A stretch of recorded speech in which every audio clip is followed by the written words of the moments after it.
the African man could only mime. The history of Mr. Rooney via a timeless dogma tradition. Black man has no history. He has no civilization. He has no sense at all. But Mr. Rooney, never say he has no sensation. I was whipped and treated unfairly. Pessimism was planted in my heart, and it grew from the rubbles of hope. All I was known for was labor. The walls of Africa became dungeons for her own men. Sometime in history, Africa was unfriendly to her own countrymen. But Mr. Light-skinned man, why did you make us strangers in our own homeland? Black man was no slave. He was not a harrow, yet he plowed your land. He was not a barrow, but he raised your homestead. Black woman, she became your plaything. Like a thing and a tool you used her. Your horses dragged them all along the dirty patches when they refused you. From their blood, your glory land was built. Bound in chains and locked in bricks, our futures were tied to your ships. Ever at our backs were your whips.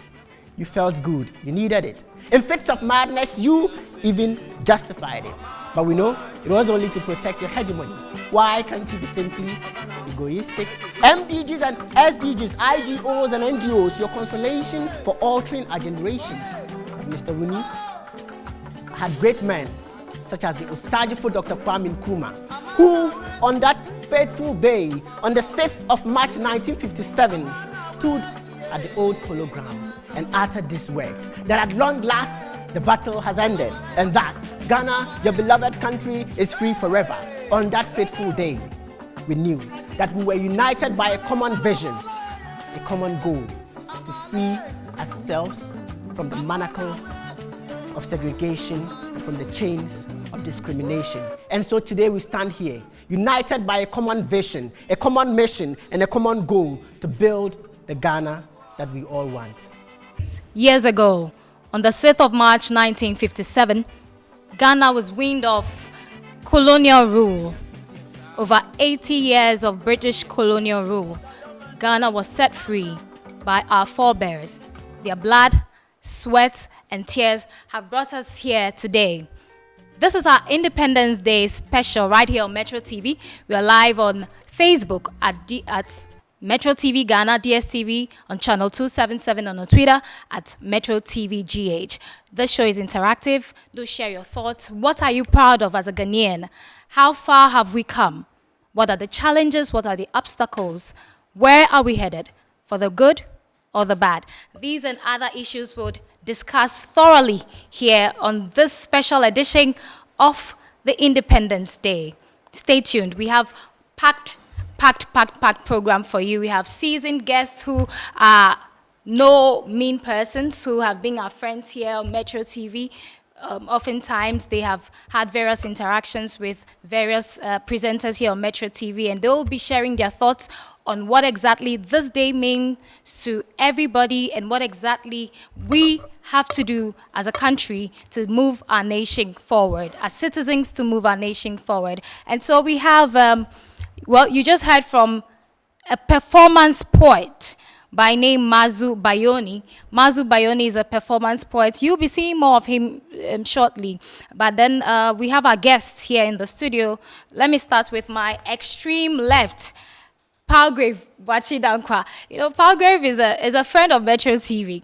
I knew him as the executive director of Kandifo Institute. Then after some years, he said, okay, Eugenia, my portfolio has changed. So you have to address me differently. So he is the government spokesperson for governance and security. Palgrave, you're welcome. Thank you. Good to see you again. Good to be here. You never disappoint. I try. Thank you. Thank you so much for coming. Thank you for having me. My next guest is also another friend of Metro TV. If you're a viewer of Inside Pages, Good Afternoon Ghana, you'd know him very well. He was here last week, and to have thorough discussions on the S. Gracia. Perhaps he will come up again. So he's here again. We have Ni Ama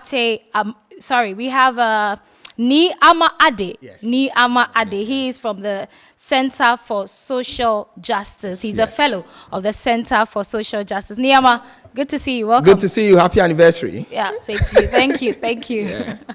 And we also have Ni Amate. He's a very old friend of Metro TV. He's had very experienced conversations. He's a very experienced man. He's a lecturer at the University of Professional Studies, and he will also be sharing his thoughts about what he makes of where we are today and where we are headed. But Palgrave, I must commend you. You're looking, you're giving us some regal looks. Thank you. I'm trying. Let me wish the Ghanaian people a happy 66th independence anniversary. Right. And give credence and greetings. I'm learning in a very short time that you don't greet chiefs, you bless them. And so let me bring blessings to the president of the National House of Chiefs, and bring greetings to Osajifo Amwetio for repenning, bring greetings to Asantehene and all paramountcy, Yana and everyone. This morning you realize that I'm in a very beautiful outfit, which typifies the chieftaincy and our traditions. Berimaba, Echie, Nana Kwame, Wache Dankwa. Wow, Berimaba. Yes. Please repeat. Berimaba, Echie, Nana Kwame, Wache Dankwa. Well, interesting. But really also to thank the Sanahene of Achimakakom, Nana Dansi Boakwa Chumberima Fritete. He blessed me with these very beautiful outfits. You can see my leopard symbol here. Okay. And then also to thank Berima Nana Bekai Minta, who is the spokesperson for Nanaya Asa Safua II, the Akwemuhima. He dressed me this morning. So special greetings to both of them. All right. Thank you. Thank you very much for joining us. Viewers, we also have some youthful persons in the studio. Of course, it's Ghana's independence anniversary. Ghana is has a relatively youthful population, and we cannot do this without them. And so we have some young persons in the studio to share some insight on how it feels like to be a young person in Ghana today, what they are grateful for. And so we have a blogger, Kobiche. He's a social blogger. For those of you who are conversant with his works, he does social issues. He goes into communities to talk about the ills there, to support the less privileged. And so he's joined us in studio, Kobiche. We also have Worship Joshua Frimpong. He's a co-founder and managing director of Adani Chemist, and he's also a student. We have Mazu. You heard from Mazu, the performance poet. He would also be joining the conversation. We have Daniel Sapong, who is the director of the ACAD Consult. And we also have two very special ladies, Abloso Mause Abla, who is a student of Unimac GIJ, as well as Fatih Ali, another student of Unimac GIJ, and Benis Alogbe. They would all be joining the conversation. Like I said, it's a packed show. Everybody would have a say today, and it's going to be an interesting time. But first, let's take a musical interlude. We'll be right back.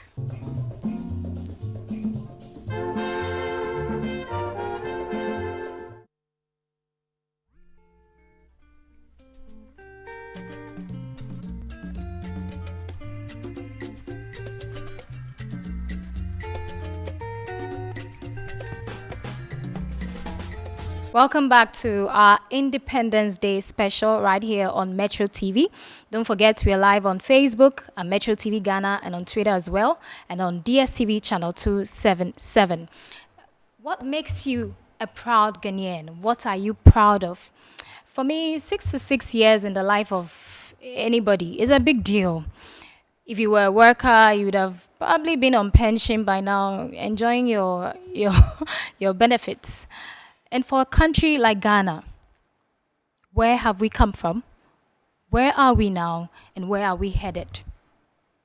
I am particularly happy and grateful for the peace that we enjoy, the relative peace that we enjoy as a country, given the circumstances surrounding us. On the West African bloc, we are tucked in the middle, yet we still have not had any coup d'etats, disruptions whatsoever in our political space. And so we should be grateful for that. If for nothing at all, that alone should be something that we should safeguard with everything that we have. But today we have, like I said earlier, our guest will be delving deep into the Ghana story and what exactly we have to do as citizens to keep the country moving forward. Don't forget, we'll also be bringing you a live coverage of the celebrations in Ho, the Volta regional capital. This year it's been held on the theme, Our Unity, Our Strength, Our Purpose. President Nana Addo Dankwa Akufo-Addo will be present together with a special guest, Umaru Sissoko Embalo, who is the president of Guinea-Bissau. So let's delve right into the conversation. Palgrave, let me start with you. First of all, why Ho? So, Eugenie, a very good morning to you and to my colleagues on the panel and to the Ghanaian people. A happy independence. You'll recall that over the journey, we've had a bit of some transitions where President Nana Addo Dankwa Akufo-Addo seeks to regionalize the independence story. And every time it's independence is a real joy for the Ghanaian people because we remember how our forefathers fought for Ghana's liberty and independence. I recall reading various statements from 1948, coming into the 1951 election, the 1954 election, and finally the 1957 election where Ghana had its independence. A real joy from 2017 when the President Nana Addo Dankwa Akufo-Addo became president. The theme for that year when Ghana was 60 was mobilizing for Ghana's future. In 2018, the theme was Ghana Beyond Aid when Ghana was 61. In 2019, the theme was celebrating peace and unity, which you spoke about. And that was when the meeting was done in Tamale in the Aliu Mahama Stadium. In 2020, the theme was consolidating our gains. The program was also done in Baba Yara at Kumasi. In 2021, in the very peak of COVID-19, we had a virtual celebration, which was on the theme, the recovery of the nation from the pandemic. And last year was done in Central Region. You recall that we had the president from Jamaica, Barbados, who came in as special guest of honor, and the theme was working together, bouncing back better. And this year we are in Volta Region. Our unity, our strength, our purpose. We have the ECOWAS chair, who is also the president for Guinea-Bissau. The real goal is to move independence away from the capital region of Accra and also bring economic activity and economic value driven into the environments where it's needed. And also expound more on the traditions and values and ethnic growth of the country, so we can be able to see the beautiful native people of Volta region. And you could recall how last year and last 2 years and all those years where we've moved around the various regions, we've seen that people have been very keen and very interested in the independence of Ghana, the various ethnic groups, and we are one people, really. Right. The continual celebration of independence in Accra has become a thing of the past. But it appears, in the build-up to today, the opposition, NDC, they have come out to say that, particularly in the region, that the president should apologize to the people of the Volta region for treating them, in their own words, as second-class citizens. According to them, most of the developments they were promised have not been fulfilled. The one constituency, one warehouse, one district, one factory, the Vedakpa, Akachi roads, their schools and all that. The list goes on and on. They are not happy and they feel neglected by this government. Not at all. I think that significant infrastructural work has been done in Volta region, as much as significant infrastructural work has been done in all regions. I mean, clearly the list can go on with the negatives, but there are a lot of positives that we can channel. You are aware of railway that is being done in the Volta region, a lot of some notable one district, one factory investments that we have put in, a sizable part of Agenda 111 infrastructures that are going on, astroturfs that are going on, huge infrastructure of road If networks. these were evident, why would they still come out to say that they are not seeing anything. No, very much. I mean, so you mentioned what you mentioned were particular segments of Volta region, which the government does not isolate itself from it, but there are bigger infrastructure work that has gone on in the entire space of Volta region. Very, very much infrastructure works that are very evidential. You can ask the regional minister, Dr. Lecha, and the various MPs that we have, even from the side of the majority and the minority, high-level investments and high-level road network lighting that we have put in. But I can appreciate that at every stage, the Ghanaian people would want government to do more. And we promise the people of Volta region, in addition to other regions in this country, that would ensure that everyone has an equitable share of the national cake. They mentioned one district, one factory. Specifically, which factory has been put up in the Volta region in recent times? I didn't think that this conversation of independence was going to be about well, these it's a things. concern. But yeah, absolutely. I have the data here. I can go through for you to appreciate a number of works that have been done in Volta region as it relates to one district, one factory. Just give me a minute or two. I'll mention them for the viewing public to know, so that they can appreciate the works that government has done. But like I stated, I mean, the real essence of independence is for us to be grateful for how far we have come as a country, be able to also appreciate the works that governments have done over the years. I have in here Volta Forest Production Company. They are into wood processing. It's in the district of Ohoi, municipal. They have employed close to about 4,000 people, direct and indirect, close to about 3,915. Like I stated, I mean, I didn't think that this morning's conversation will be based on that, but there are lots of works that have been done in terms of infrastructural work and government policies that is centered within the people of Volta region. There is not a single part of this country that is neglected by the government of President Nana Addo Dankwa Akufo-Addo, and government is a continuum. We have a few more years for the President Nana Dankwa Akufo-Addo to bring his tenure to a closure, going to a major election. But I promise the Volta region people and the people that are watching us that if there are places where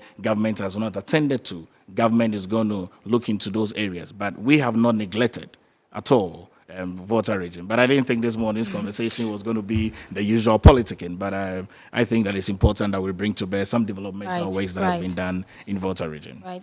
Anyway, finally, before we delve proper into the Ghana story, there are concerns, you know, that instead of having such fleeting ceremonies like flamboyant Independence Day celebrations, for instance, the former Chief Justice of Akufo has said that why not have instead an Independence Day project where because we have schools without adequate furniture, we have hospitals that are crying for logistics, we even have shortage of vaccines in the system. So why not channel the resources we have into projects such as these instead of such celebrations? So what do you say to that? Well, I think that opinions, there are opinions that senior citizens will have in this country. There are people who don't like to celebrate birthdays, but yesterday they were born. There are people who like to celebrate birthdays in a very quiet environment, have solitude, and rethink about their lives. There are people who do flamboyant parties,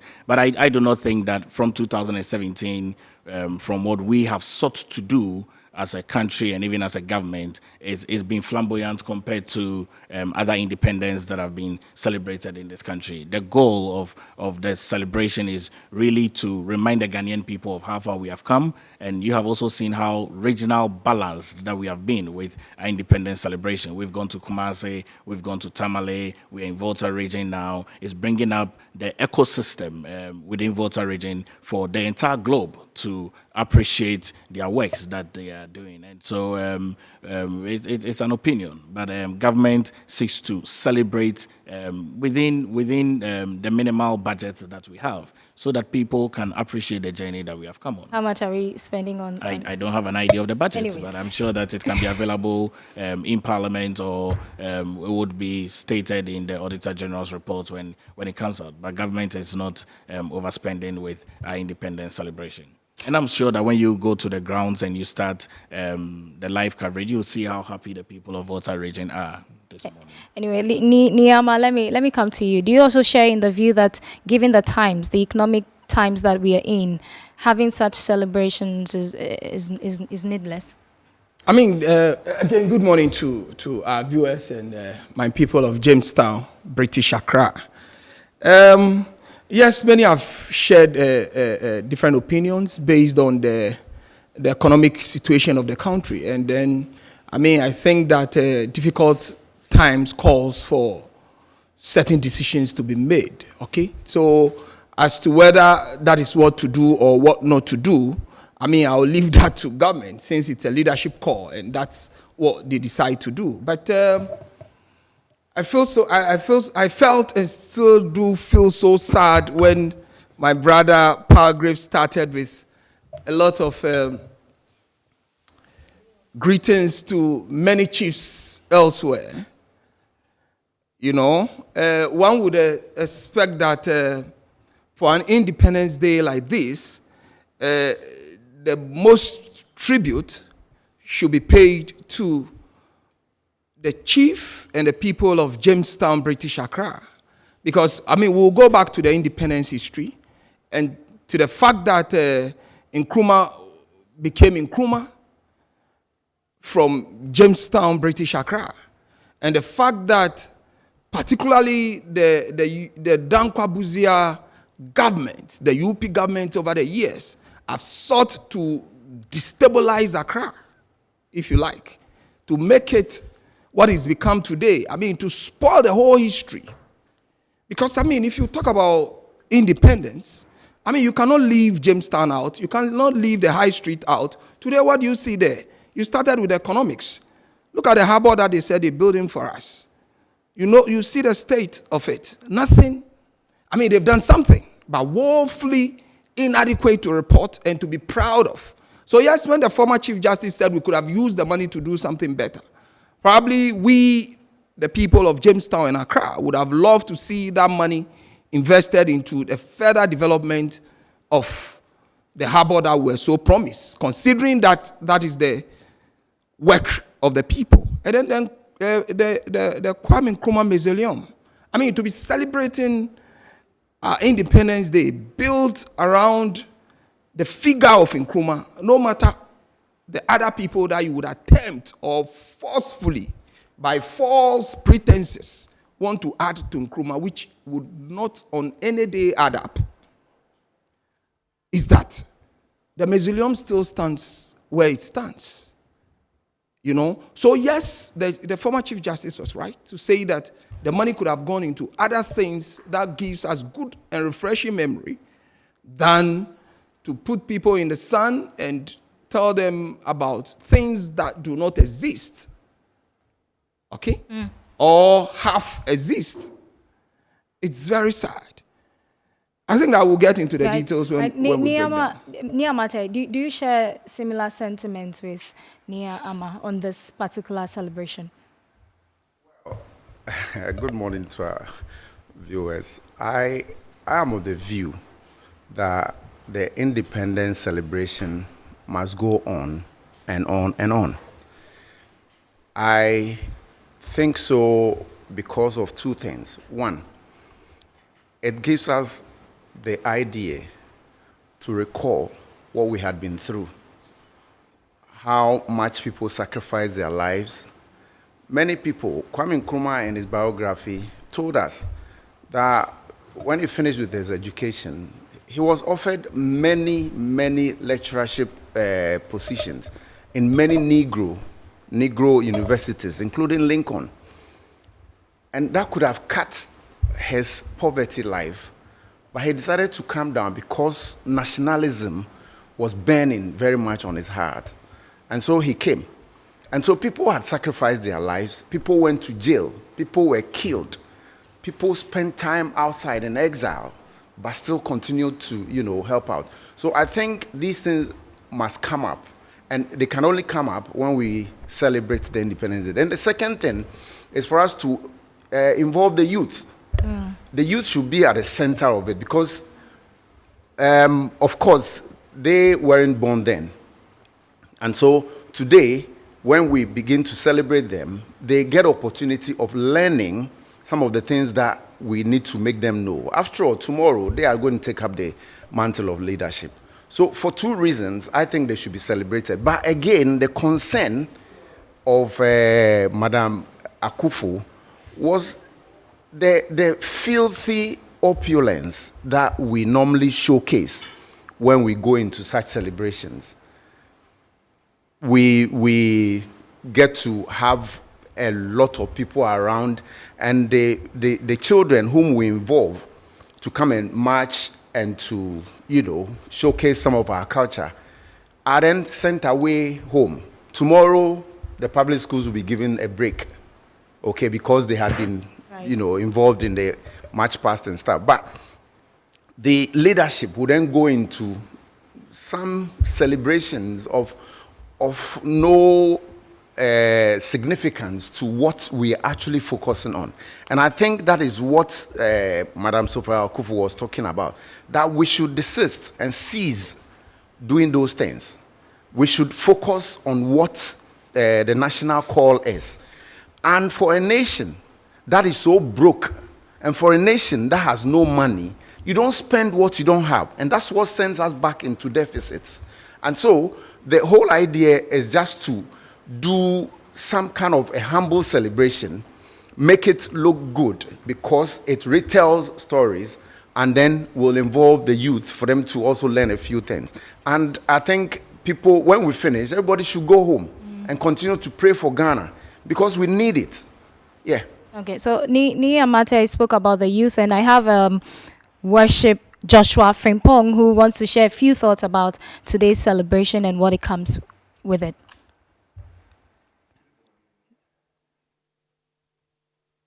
Especially to my sweet mother, who spent a chunk of her time educating me on Independence Day until I reached a stage where I could understand and meaningfully interpret our history. I observed that prior to this year's Independence Day celebration, the usual enthusiasm surrounding independence has reduced and dwindled, and I can understand.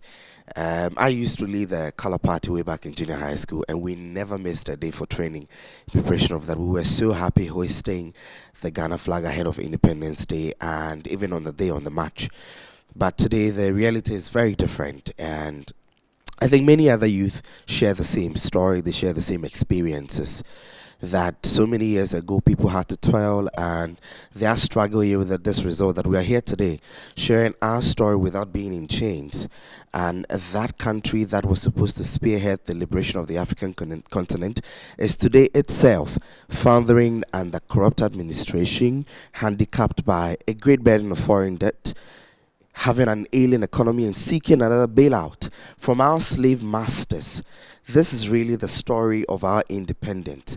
And I'm very much happy that other guests share the same feeling and are very much concerned that indeed this is what our celebration should be about. We've celebrated our independence thinking about where we've come from for a very long time. It is high time that we look at what we are facing today. What are we experiencing? Enough of the celebrations. There's very little to celebrate and a lot more to be worried about. Our children do not have vaccines today, and then we are so much enthused about a parade and something that happened 60 years ago. What will be the story of those ones who do not have vaccines today? That is what our Independence Day celebrations is about. Well, I think it's still important that we learn from the past. We know our history, because without our history, we cannot move forward. So, well, points well made. So, Abla, let's hear from you. What is your reality and what do you feel about Ghana? Well, 66 years is a lot. If you are human and you are 66 years, you'd have expected to reach, Abraham Maslow's self-actualization stage. You'd have expected to be accomplished, to have everything independent. You'd have expected to be living the life you've always dreamed of, which I can't particularly say is the case for Ghana. I mean, we've come a very long way, agreed, but we are not where we see ourselves to be. Yes, we are in debt, we are depending on others for help. But I don't think that should stop us from celebrating independence, because it's history, it's our history, it's our happiness. There's a story to tell. So about students having to march all the time, I was thinking, what about a bit of change, a bit of diversity? How about we get students to act out the old stories, to exhibit their arts of storytelling rather than doing the march? And it's become kind of cliche, because every year we go, we march, and that's the end. The next day we rest. That's one day out of our learning curriculum. But all in all, I think we'll get there, and celebration is important. Yeah. Right. Thank you very much, Abla. Let me come to you, Niyama. Looking at the Ghana story, taking us back to when Kwame Nkrumah gave that profound speech at the old polo grounds about freedom, independence, and all that. If Kwame Nkrumah were alive, or was this the Ghana he envisaged today? Definitely, this is not a Ghana Kwame Nkrumah envisaged. I mean, if you look at the history, I mean, for the 100 years that were under the colonial rule, we had only 100 schools. 10 years after independence, I mean, when we became Ghana, it moved from 100 to 1,000. And it tells you the amount of work that Kwame Nkrumah did in our education space. I mean, considering that he himself is an educationist.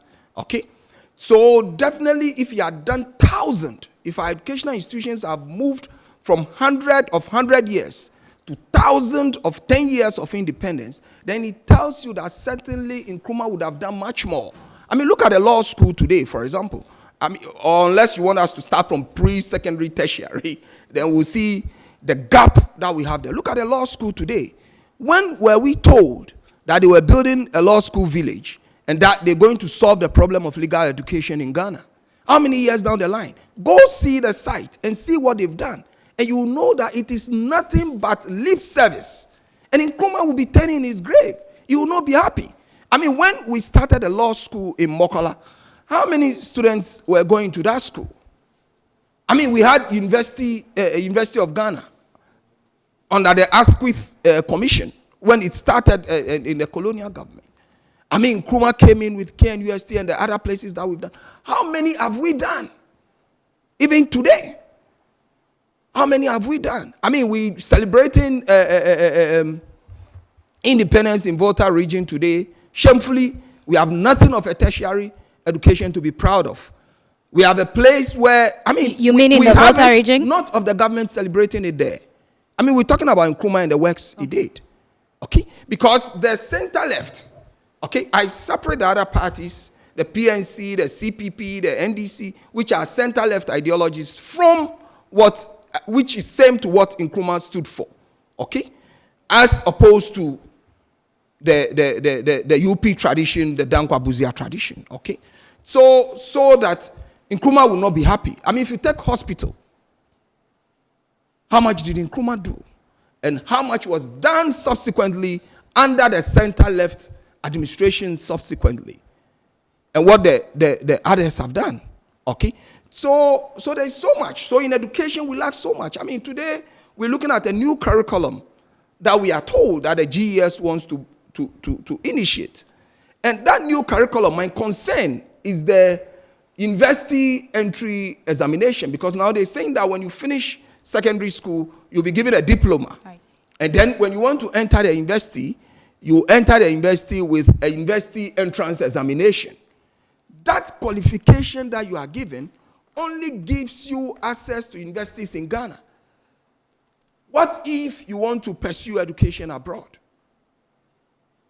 Why are we narrowing it? That's the diploma that we're going to issue under the end of the secondary school, which we are told, if that new curriculum come into force, will that give us that access to go attend schools in other countries? Why do we narrow it? I mean, the Nkrumah who birthed our independence, at a point, had to do education abroad. I have benefited it, I know my brother Nia has benefited it. I know definitely my brother here also would have benefited some sort of education abroad. So why do we narrow it now instead of opening it? Okay, we're talking about technology. And look at what Nkrumah did with atomic energy way back, years back. Today we are struggling with National Identification Authority to produce a card for Ghanaians. I mean, when you get to the youth, I would like us to do a small research in this room. I mean, I'm a student of research. Right. Let's do a small research in this room and let's find out from them how many of them and their household have the Ghana card and how they obtain it. So even in technology, if you compare the plans of Nkrumah way back to where we are now, it tells you that we have not been speedy in that process. I mean, if you want to talk about employment, look at the employment gap. I mean, just before we moved out of independence, how many of Ghanaians were employed? And we're all told that then it was the civil service where we were trained just to work for the colonial administration. So much more were not done. Right after independence, look at the industries that Nkrumah established, the industrialization that we went into, and how many Ghanaians were employed. Today, you will not get the employment statistics of this country, which is very shameful. The Ghana Statistical Service oftentimes ask them if they can give you the employment statistics. They'll tell you people are in the informal sector, and that is what we are driven by. They don't have the statistics, I'm telling you. I mean, if you take infrastructure, look at the motorway that Nkrumah left to us. Last night, I drove on the motorway between the hours of 6:45 to 7:15, and I tell you, it's so bad in the evening. No lights, the potholes, etc. Okay, so definitely, and I mean to talk about even democracy and governance. I'm sure we'll go more on so that my other colleagues will have the chance. Right.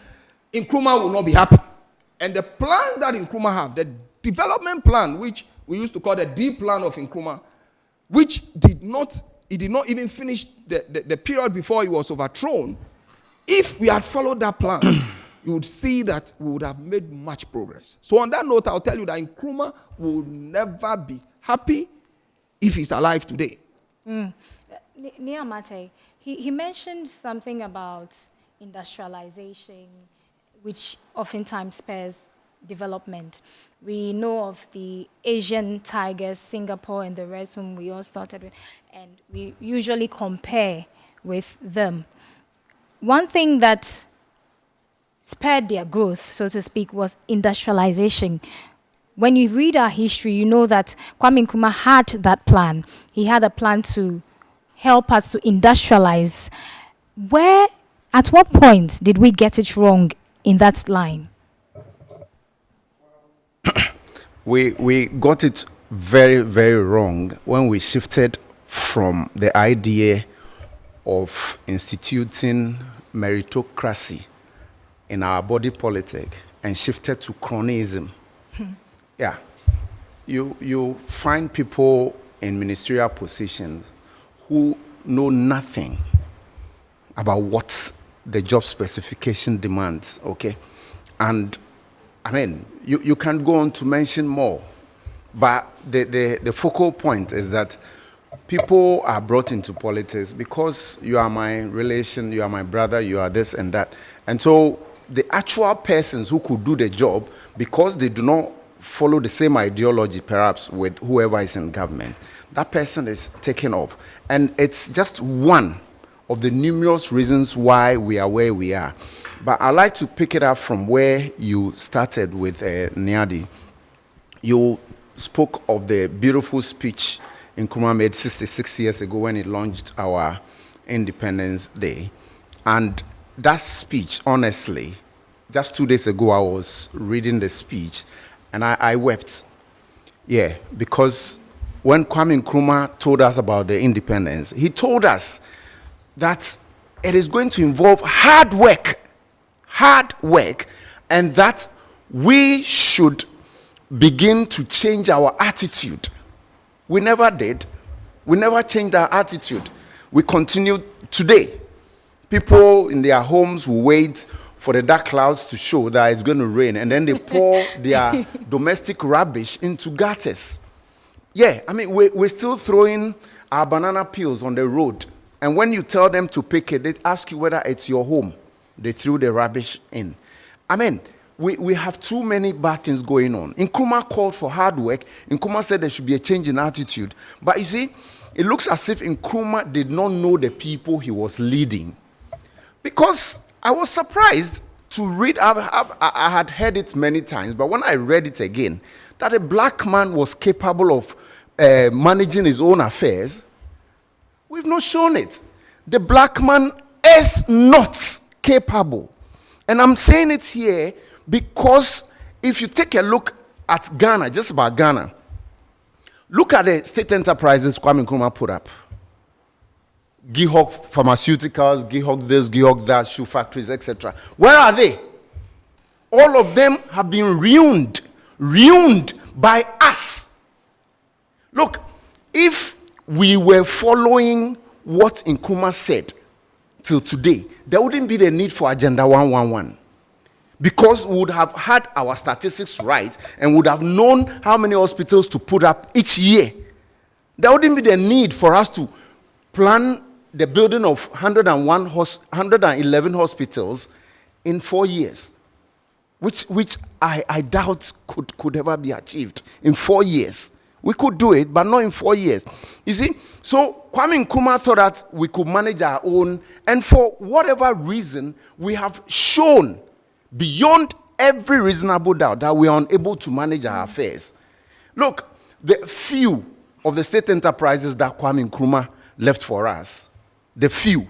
Today, electricity company, it is struggling. Ghana Water Company, struggling so much to break even. I mean, what did we do to ourselves to go through this exercise of failing and failing and failing? Look, we can cite examples of some Ghanaians, black guys who have done very well with themselves. But as a nation, we've been unable to manage our own affairs. Kwame Nkrumah spoke into detail about the fact that we would be able to move on and get to a point where Ghana will become the showcase of Africa and then the gateway. Today, look at the behavior of our city. Poorly performing on the continent and can only be compared with Zimbabwe's currency. Mugabe's Zimbabwe's currency. Now it started as it's said to be the. It does not mean I do not have the trust that we can do it as a nation. But we've had bad leadership upon bad leadership upon bad leadership, and that's what we're doing to ourselves, not only in Ghana, but in the whole of Africa. And AU is so spineless. AU cannot do what it is expected to do. AU will hide behind the sovereignty of nations and say that I'm not going to go into this country for whatever bad behavior they're showing to their citizens because we need to respect their sovereignty. But when push comes to shove, we are able to march into some other nations to clear away coupists. So why would we say that we cannot do what we're supposed to do as a people? Ghana would definitely get to that destination. Ghana would definitely do good. But we need to be careful the way we're handling issues, because somehow we are portraying to the world that the way we started is not the way we're going. Whatever he mentioned, the 7-year development plan of Kwame Nkrumah, I'm sure Kwame Nkrumah himself would have loved to review it so that we adapt what we need to do with it. But looking at the way we're going, looking at the fact that we've allowed politics to break into the very core of our Ghanaianness, I think there's a lot for us to do. Kwame Nkrumah certainly will be turning in his grave and feeling very bad. I see Palgrave smiling at your comment. Palgrave, what do you have to say about what he just said?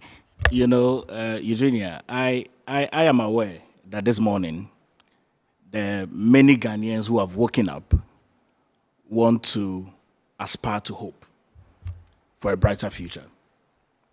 I don't think that we will do the Ghanaian people a lot of good if we sit around this table to speak about all the ills. There are so many ills. We can name them and shame them. But as a people, we want to be able to move forward. I appreciate, respect, and acknowledge every single thing Dr. Kwame Nkrumah has done for this country. I think this day is beyond Dr. Kwame Nkrumah. This day is for us that are living. This day is for young people and the elderly who are to leave an inheritance for us. And so I do not think that we should sit around the table, on this very table, with over millions of people that are watching us and would replay this to paint a picture of doom. I don't think that where we are as a country is a picture of doom. I can name over 5,000 plus more things that President Nana Addo Dankwa Akufo-Addo has done. But I did not think that this morning's conversation was supposed to be a political one. I came here this morning to inspire the Ghanaian people to something greater, to remind the Ghanaian people of where we have come from. Of course, Dr. Kwame Nkrumah has stated that our independence is meaningless if we are not able to manage our own affairs. I do not think that where we are as a country, we are not managing our own affairs. There are people who troop in every single day to come into this country because of the hope that this country has. And so for young people who would engage in the debate and the conversation, I would wish and pray and hope that in the next 34 years, Ghana is going to be 100 years old. I do not know how many people around this table are going to be alive. But if peradventure, Jesus does not come and Allah does not come and I'm here, I would want to have a conversation that 34 years ago when Ghana was 66, we predicted a brighter future for the country, Right. We'll not come a doom. to So if you want me to be political, I would list all the achievements of President Nana Addo Dankwa Akufo-Addo. So, Pagwe, we are not 2017, discussing. I do not think that we that is need where to we are. isolate Exactly. one government Exactly. from the issues of Ghana. Exactly. This is about Ghana. This is not about a particular Good. political So let's- party or let's- a government. No, but then so we need when, to no, but then isolate when you are the having issues. when you are having a conversation I believe of my independence, guests I are do talking agree, no. about I do what agree. our forefathers No, have of course, done, I do including agree. I don't Kwame rule that out Nkrumah. at all. But I mean, if you're on a platform like this and you're having conversations about Ghana, it's important. Yeah, we have a political dispensation. It's important that the conversations does not erode negatively into the political conversation. If I sit here and allow the conversation to erode negatively into the political dispensation, I do not do that in the interest of the Ghanaian people who are listening. And so I think that we should have a fair balance. That this day, the conversations should be about patriotism. The government has rehabilitated the motorway. Government puts lights on motorway, the Ghanaian people go and remove the lights. And so let's have a very, very patriotic conversation. Let me say one thing, please. I didn't come in here to be political. I agree. She asked a specific question. Looking at the speech Kwame Nkrumah rendered on that day, how do you think Kwame Nkrumah will feel today? So it was a specifically tailored question that has to be answered in the way I feel Kwame Nkrumah will feel. I am not targeting any personalities. I am not being political here. Of course. So you're a lecturer from UPSA, you can't be political. You're apolitical. I agree with that. But there are people that are observing and viewing. And it's important that for me... I'm sure she'll come Right, to the right. point where Gentlemen, she'll ask let's- about the brighter side Yes, of it. Exactly. So we need to yes, but take I think that a lot of this morning's conversation, Eugenia, and everyone that is viewing, and I'm sure that your viewers would agree. You can go on your Facebook and social media and see the comments.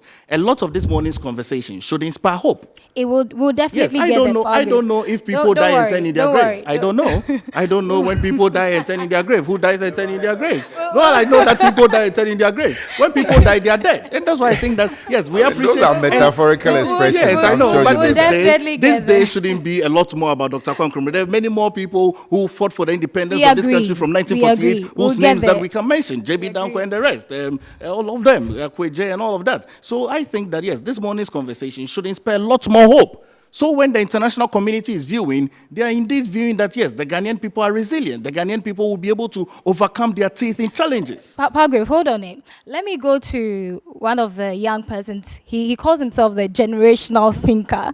He's Kobi Che. Kobi, from the discussions you've heard from our guests now, What do you think, or where do you think we are today? All right. Very good morning to everyone. I feel humbled to be here and to be alive to witness this conversation, and also what I had to read about Ghana when I was young and to date. I call myself a generational thinker, number one, because of Kwame Nkrumah. And from 1960 to 1966, you could realize how he was able to achieve a lot of things under a short period.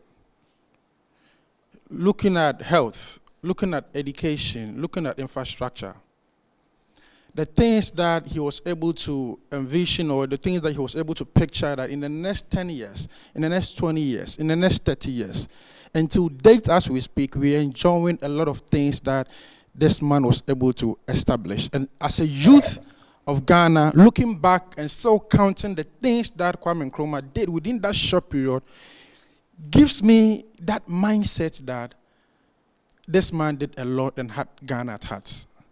Now my question is that, fast forward, as a youth, do we have people who come into power that have Ghana at heart, number one? That think and sit down to say that, let me not think about myself. Let me think about the people of Ghana. Let me make sure that every opportunity that I've been given, I am to serve. I have to serve the people. Now we are serving them and they are not serving us. My dear man said a lot of things about Mr. Pablo highlighted. Mr. Palgrave. Oh, sorry. nice. Have just mentioned how we have to highlight a lot of positive things, which I believe is also very important. Because growing up as a child until date, you notice that there's been a lot of improvement in infrastructure. But the question is, let's look at the bigger picture. The bigger picture is, now in health, to date, Ghana is 66 years. To date, we are still having some communities. And from your preamble, you mentioned the fact that I, in my blogging, moved to a lot of rural communities. And now when I go to rural communities, it saddens my heart that people are still struggling to get potable water to drink.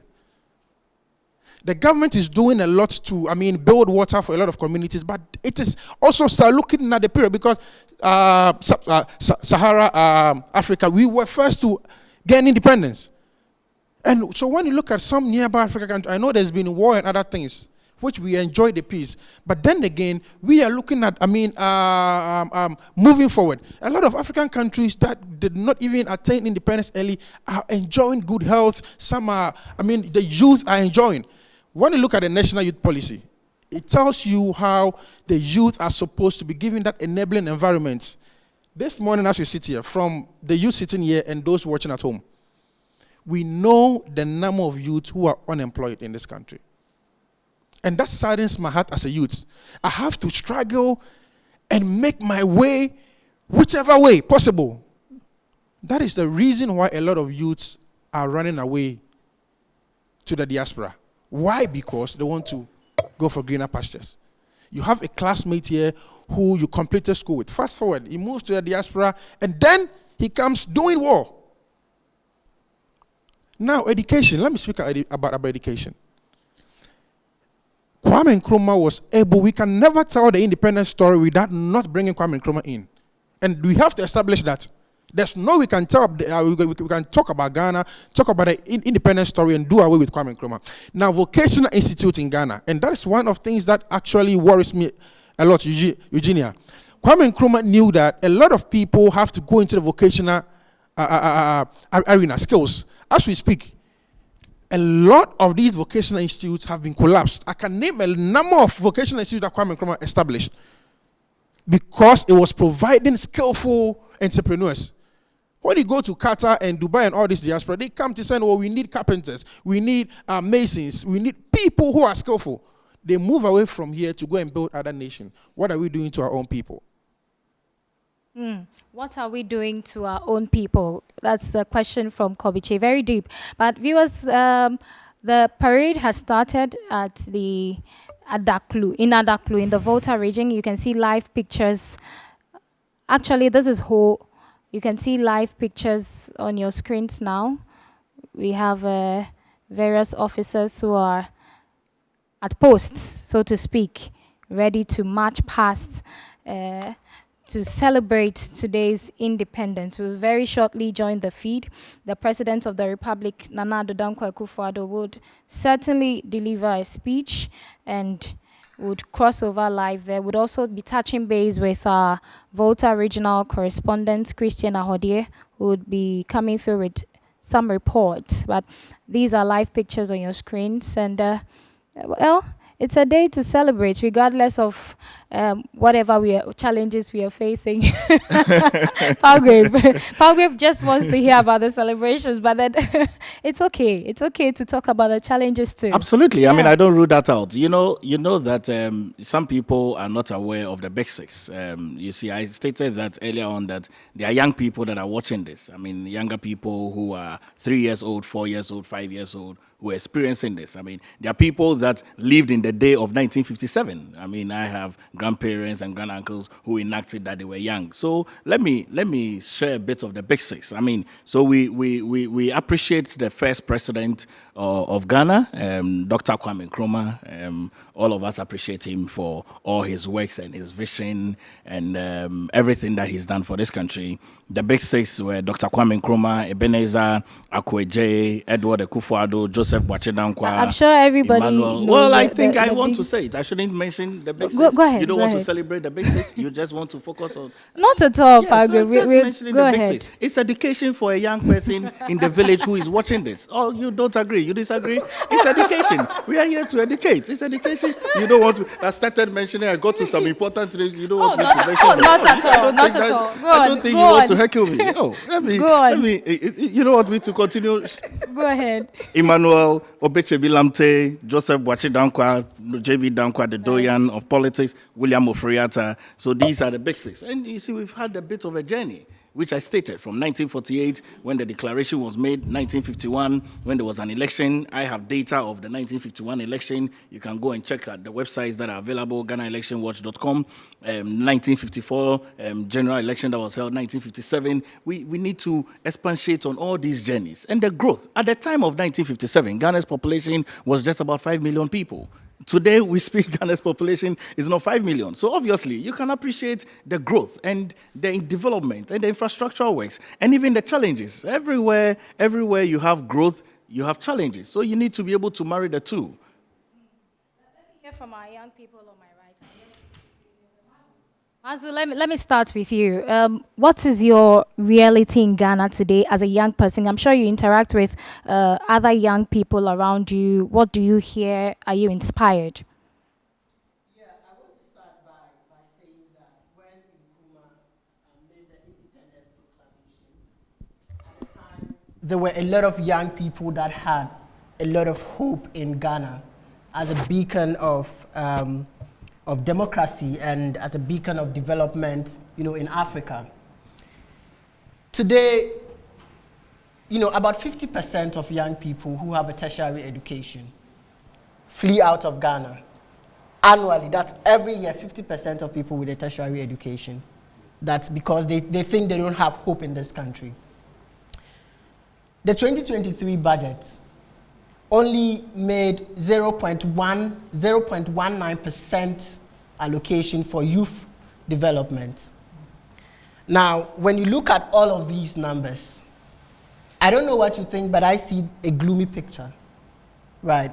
And I think that it is important to recognize the independence celebration, but in times like this, that young people, almost about 16% of whom the Ghana Statistical Service says are unemployed, do not have jobs, we should be thinking about rechanneling resources into creating more jobs for young people. And I am particularly concerned about people in rural communities. We could sit here, have the conversation about how independence is affecting young people, but when you travel to a rural community and you realize that it is easy for a young girl to go to a young guy for whatever reasons just to get a pad, then you realize how severe the challenge is, especially when pads are being taxed in our current dispensation as luxury goods. Healthcare, education, and things like even accommodation have become luxury things for young people in this country. And so I think about all of these things and I really ask myself if I do have a future in this country. I believe that there have been so many positives that we can celebrate, but the purpose of recognizing a day such as this is to look at how far we've traveled to today and look at the bigger picture ahead of us. Young people would not continue feasting on what has been achieved in the past. What matters to us is what are the conditions that we are faced with today and what future is being built for us. I look at, the Ghana demographic breakdown. Almost about 5% are 65 years and above. More than 50% are below the ages of 25 years old. How many people in parliament are below 25 years old? None. So you have a country where majority of the young people with brilliant ideas, brilliant exuberance, but are shortchanged by some of the conditions. For example, high form picking rates or amounts are being charged. Young people are not people who have money, but they have ideas. But looking at where we were before and now, even let's just digress a bit. Now you see a lot more young people venturing into politics than we used to have in the past. Haven't we made some progress in that? My point really is not that progress hasn't been made. It is the pace at which that progress has been made. Nobody here is contending that progress hasn't been made. Of course progress has been made. But at what pace is that progress being made? 66 years. And like she said, if you are 66 years as a human being, you should be at the self-actualization stage. That is a long time for most of these things to change.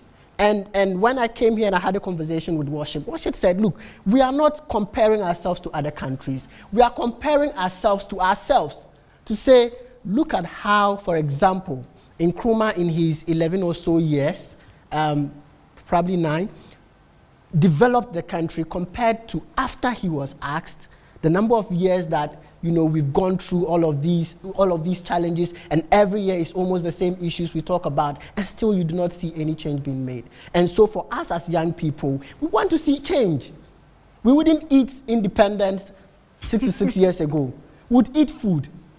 We need jobs. We need quality education. We need quality healthcare. It is all of these things that would inspire us to speak good about the Ghanaian story and to have hope so that 50% of young people would not want to leave the country every year. That is the kind of Ghana that we want. Right. Thank you very much. Bernice, let me come to you. You're a young lady living in Ghana today. Share with us your perspective. Do you have hope? Do you believe in Ghana? Okay, so most of the times when we talk about young people, for instance, as we celebrate 66 years today, the conversation would be, what are we celebrating? I mean, why are we celebrating independence? Why are we having a parade? What is the difference between what we experienced before and now? And so there is probably no need for even a celebration and all of those discussions. But personally, I have a lot of hope. And that's because, a few of our speakers have mentioned that young people want to leave the country, young people just want to flee and have greener pastures and all of that. But personally, growing up, I've never even thought of living outside of this country, because all the hope that I think I have in this country. Not because the country is so special, it gives me everything. But the discussion started from Kwame Nkrumah, the things that he came up with, and the development we experienced under Nkrumah and our current state. And so because the picture is not the same, and then that means there is no hope for the country. I don't say it that way. Kwame Nkrumah has done a lot, and we have continued. But even currently, we can talk about people evolving, countries evolving, and all of that. There was a time when technology was not the talk of day, but currently technology is ruling the world. And the people behind technology are young people.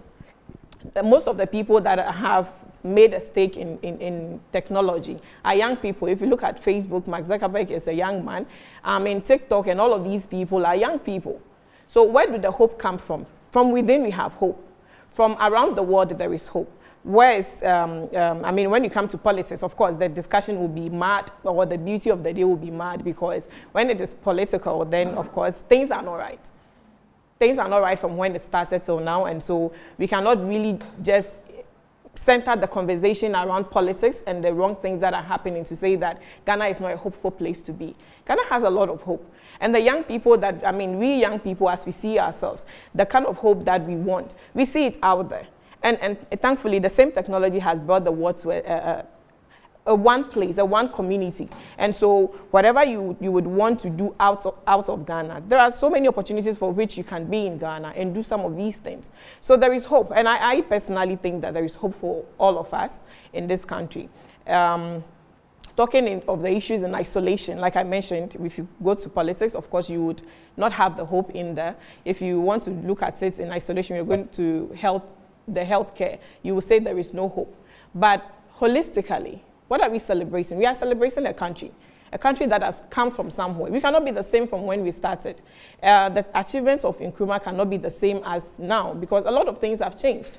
Your personal lives have changed. Our personal lives have changed. So what is the difference? The difference is that we are not where we used to be, but we want to get somewhere. How do we get there? We are evolving. So let's look at how we evolve and get there. And for me, I agree with Pargrave that it's not about the politics. We don't need the politics in a time like this, because of course in isolation it's a bad picture that we would want to paint. And Eugenia, you know me and my stance on politics currently, that I would not even tune my TV or radio to any channel on a Monday morning or Tuesday morning, because the picture is not good.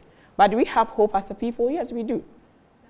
Let me round up with young people before I come back to Daniel Sapong Jr., Director, ACAD Consult. Yeah, share your thoughts about what you make.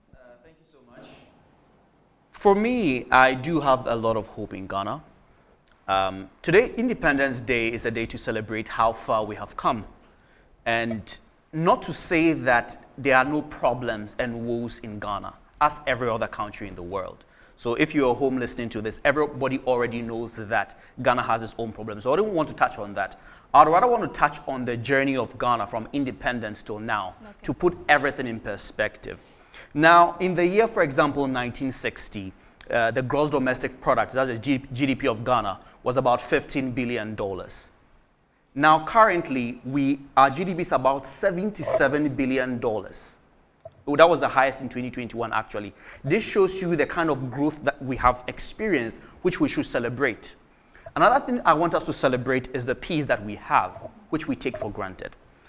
Being a global business coach and having traveled to over 20 different countries, training and all that, I got to appreciate Ghana more when I visited some nations where even after 8 p.m. it's dangerous to go out, like you are signing yourself possibly a death warrant. So the peace that we have is something that I also want us to really, really celebrate as a Ghanaian people. Okay. Another thing I want to talk about is, for example, the literacy rate currently in Ghana, which is about 76.6. Now, if we want the attitudes of Ghanaians to change, it comes with literacy.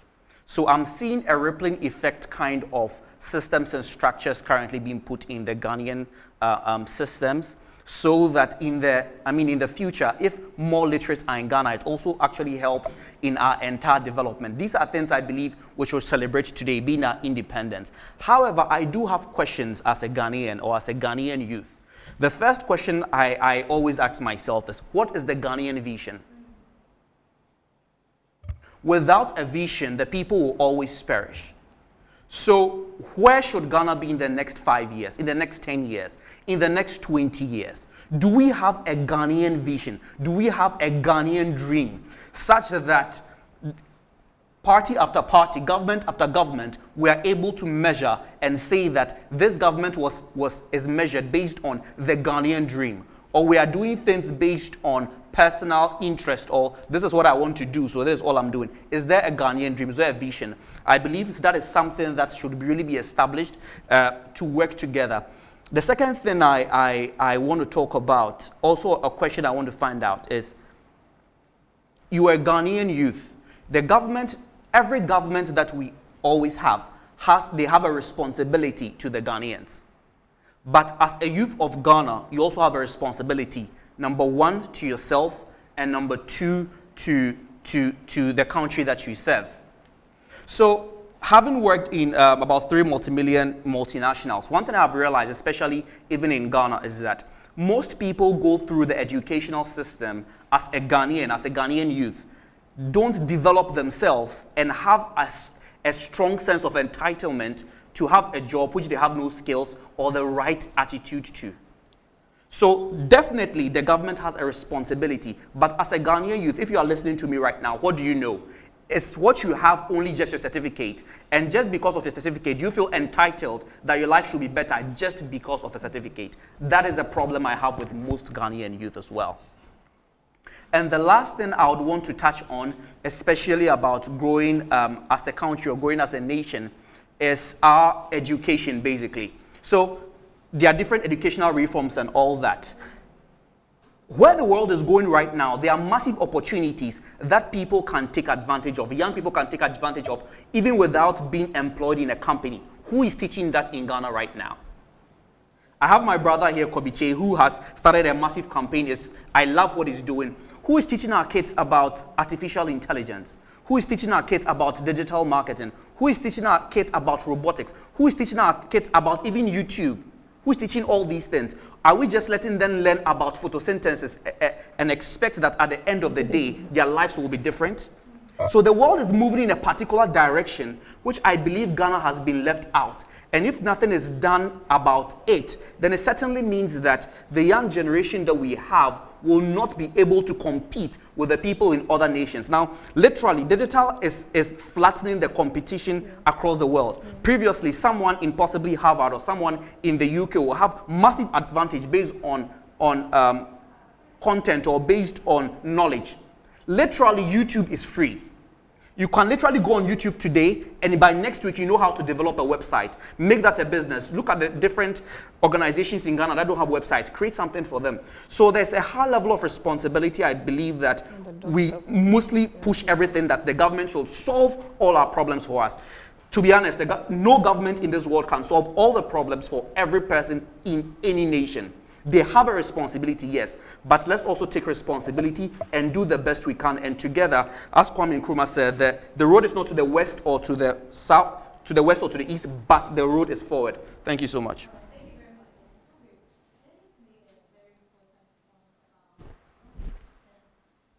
What is the Ghana plan? What is the vision? What are we following? Where are we going? I remember in 1995 or so, we had President Rawlings came up with the Vision 2020, right? Middle income, he promised a balanced economy. What has become of the Ghanaian vision? Palgrave. So I think that the onus really lies on us as a Ghanaian people to really develop our Ghanaian dream. You are aware how political the country is and has become, and how constitutional mandate gives to the National Development Planning Commission to be an advisor to the president on planning and development, and successive governments are to implement the visions and the technical ideas that comes from there. When you go to the National Development Planning Commission, every single plan from the Georgesburg time is there. It's all about the implementation and the will to do so. And I've seen, yes, clearly, successive governments have tried their best to delve their policies from the entire National Development Plan. But I'm certain that we are gradually getting to a stage where the two major political parties must be able to agree that over the next X number of years, especially as I've seen the Ghana at 100 document, which has come from the National Development Planning Commission, and the membership of the board has a number of persons from the various regions of this country who are technical people who have a desire to see where Ghana has to be.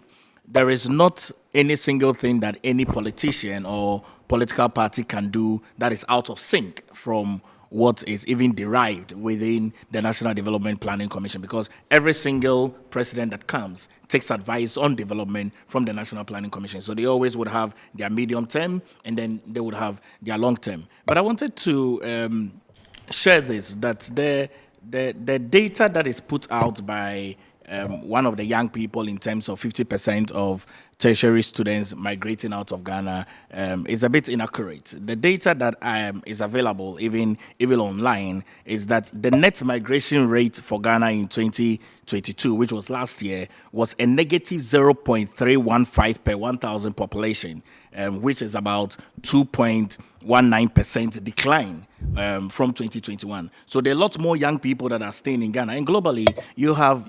Where is this? Well, this statistics, you can get it from macrotrends.net. Okay, we'll cross-check that. Yes, figure. cross-check. But it doesn't take away the fact that but young people are leaving the country. I don't rule that out. About 5 or 6 days ago, we had a report that nurses in Pantang, about 150 of them, experienced nurses, are leaving the shores of this country to other countries. You have evidence of visas to prove that they are leaving the country. That is the report from the facility. Yes, but then even our government has put together a plan to have nurses go and help other countries. You are aware of that data. I tell you a truth. India's income and their high level of remittances comes from persons that are living outside the country who are Indians. And so we should encourage, yes, it's important we encourage skilled labor to exchange from Ghana to other countries because it would increase our per capita income.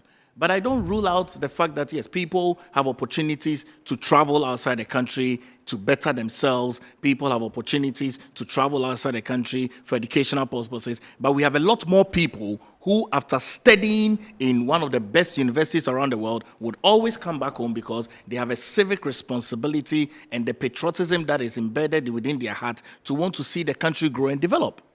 Niama, we are good. Powergrave mentioned the 100-year. We are good at making the laws, but implementation is often a problem. How do we ensure that as a country, we have one plan that no matter which government comes into power, we strictly follow that? Because after all, government is a continuum, so you can't just, truncate whatever is going on. How do we ensure, because it is a source of worry for many Ghanaians that we have political parties come and go, yet we cannot find that one binding thing that holds all of us as Ghanaians as a plan.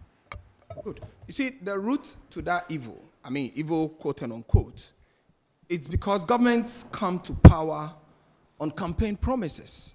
So when you've told the people that this and this is what I'll do for you, and for that reason they vote for you, you will not be able to depart far from what you have promised them, okay? Which means that you would have to move away from what else is done because, we run a country where when A is there, everything he does is wrong by B.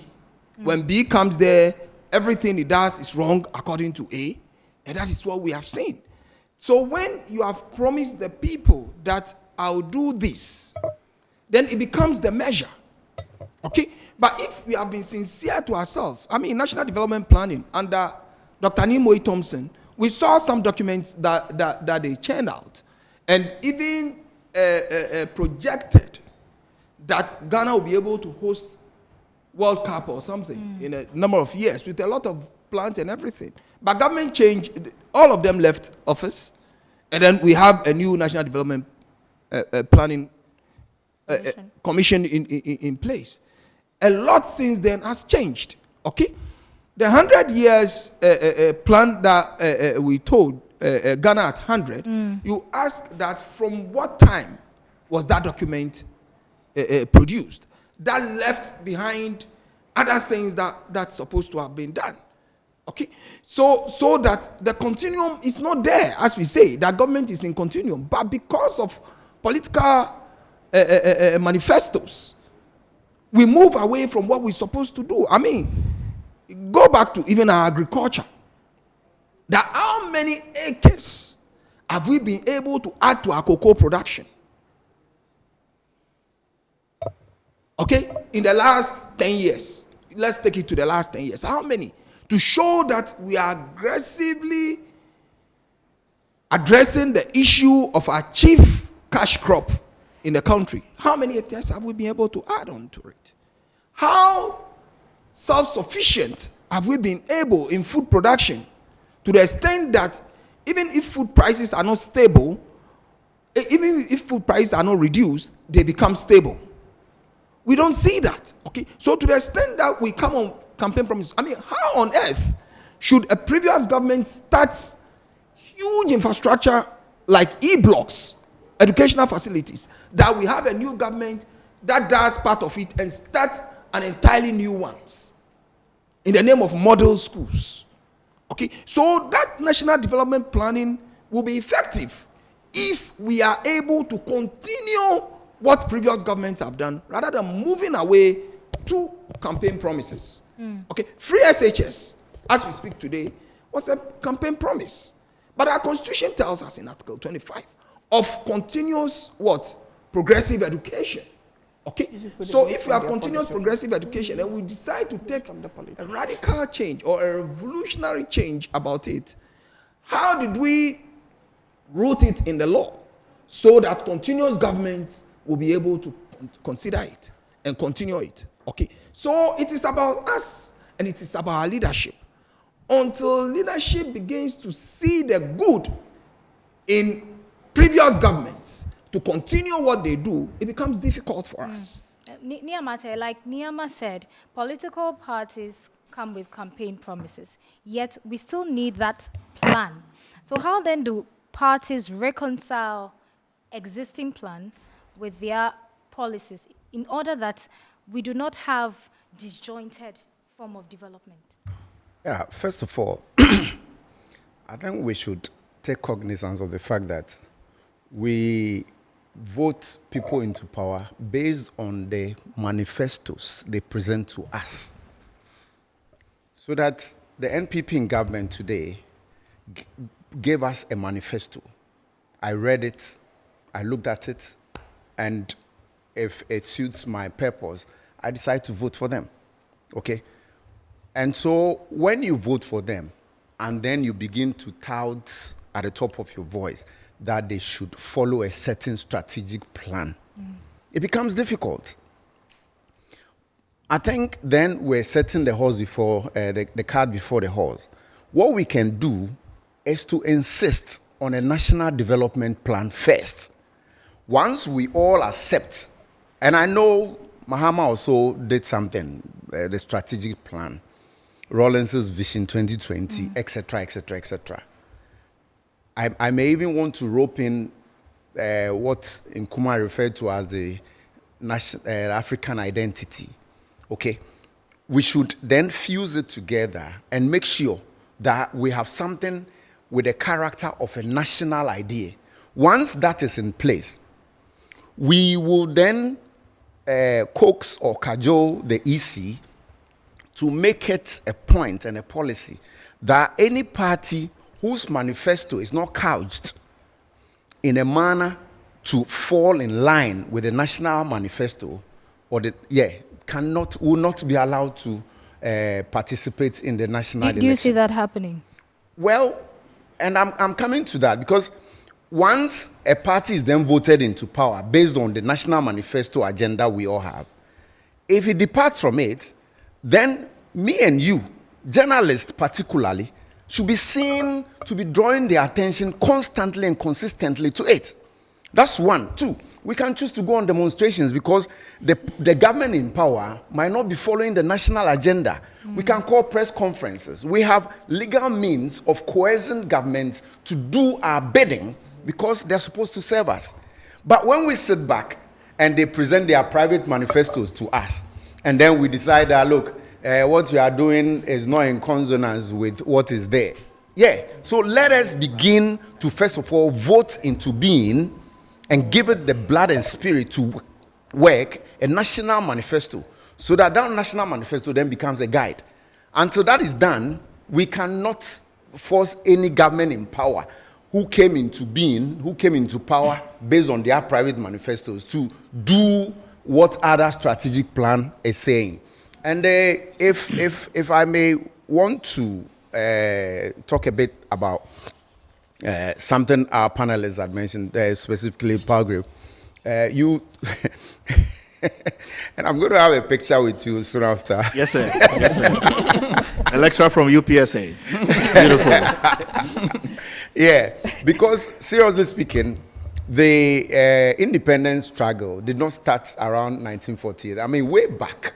If you know about the Aborigines' right protection, yeah, in the 1840s Right. and stuff, yeah.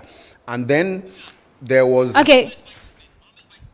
Go there on. was a time when African elitists all came together into the Gold Coast to join the chiefs to force to fight for our independence, and that's another thing that should also be taken note of.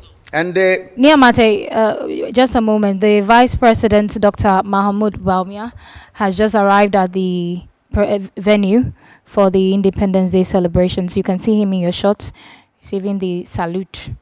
And very soon, I'm sure the President of the Republic, Nana Addo Dankwa Akufo-Addo, will be there. You can see the First Lady as well, Samira Baumia, also present. Second Lady, pardon me. Samira Baumia, also present. All right, please go on.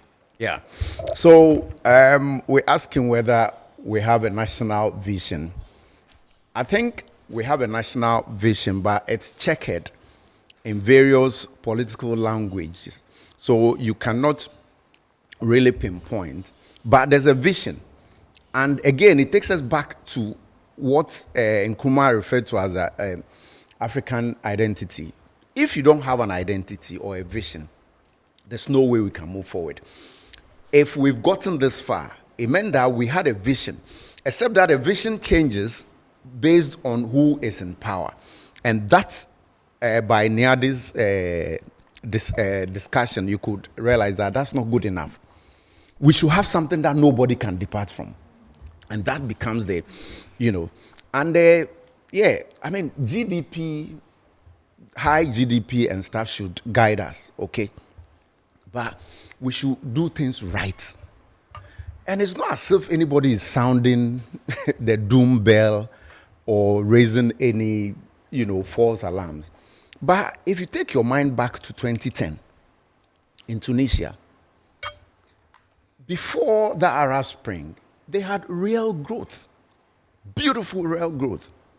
See, and we all knew what happened after that. We need to be constantly firing in our youth the idea of nationalism, the idea of loyalty, the idea of, but if all of these things will come, it will come because the leadership is showing example.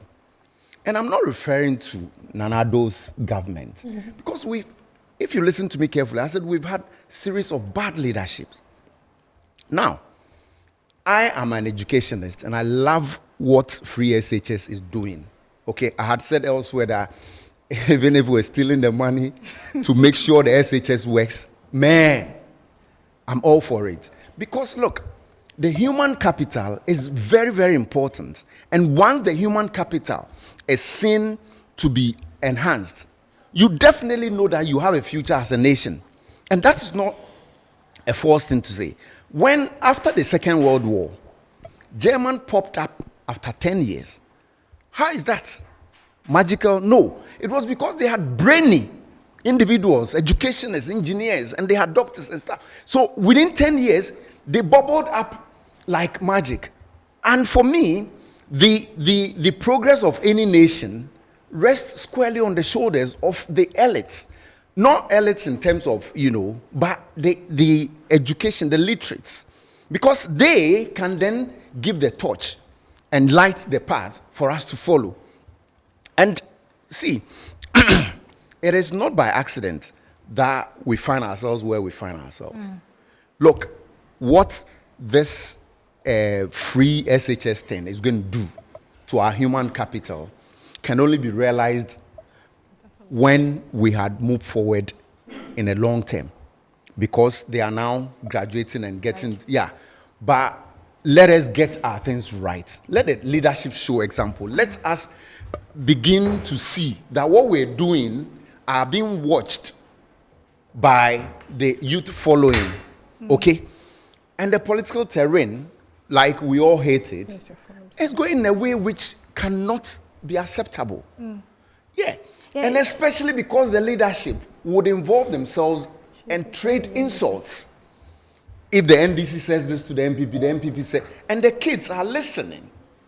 And you find them also joining in that subculture. So let us be seen to be walking the good rope, the tight rope, the good path, and then let's see whether our youth will not follow. By all means, we have our problems like all nations, and we'll certainly get there. But we need to have people like the Niadis, people like me, to sound the caution. You don't mention me. Perhaps you're not. People like me as well. I almost forgot you were here. You see? Why I said that was that we should, because most of our pronouncements, of course, got you a bit. No, he's fine. He's fine. Yeah. So, but what I'm saying is that people like us should be there to keep you on your toes, to make it and perhaps exaggerate the situation. Perhaps people like you are also not coming out enough. Because you are the experts, you are the technocrats, but oftentimes we find you, covered in your shells. And you know why?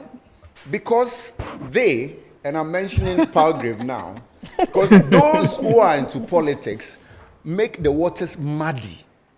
And and it is deliberately done to keep us away. If you see us talking in this manner, it is because we've got it up to here.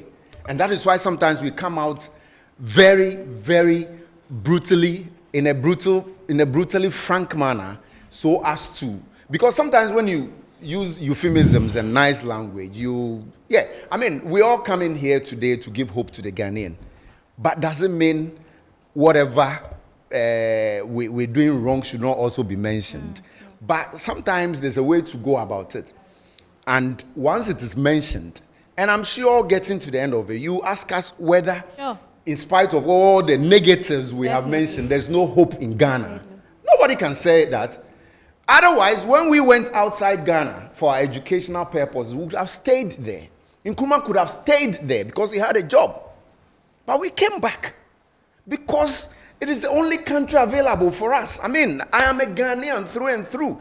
The way I speak, the way I dress, whatever thing I do would always showcase the point that I'm a Ghanaian. And that is why I cannot, in the life of me, sit somewhere and use my left hand to point to my home.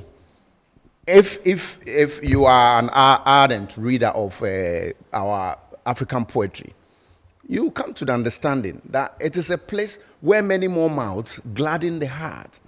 Although it might be leaking in the roof, it is a home that has produced brainy persons who are doing a lot of wonders around the world. True. So that if we know all of these, why would we then mention the negatives? They are part of it. We are humans. In literary analysis, to prove that somebody is human, you bring up the negatives and the positives.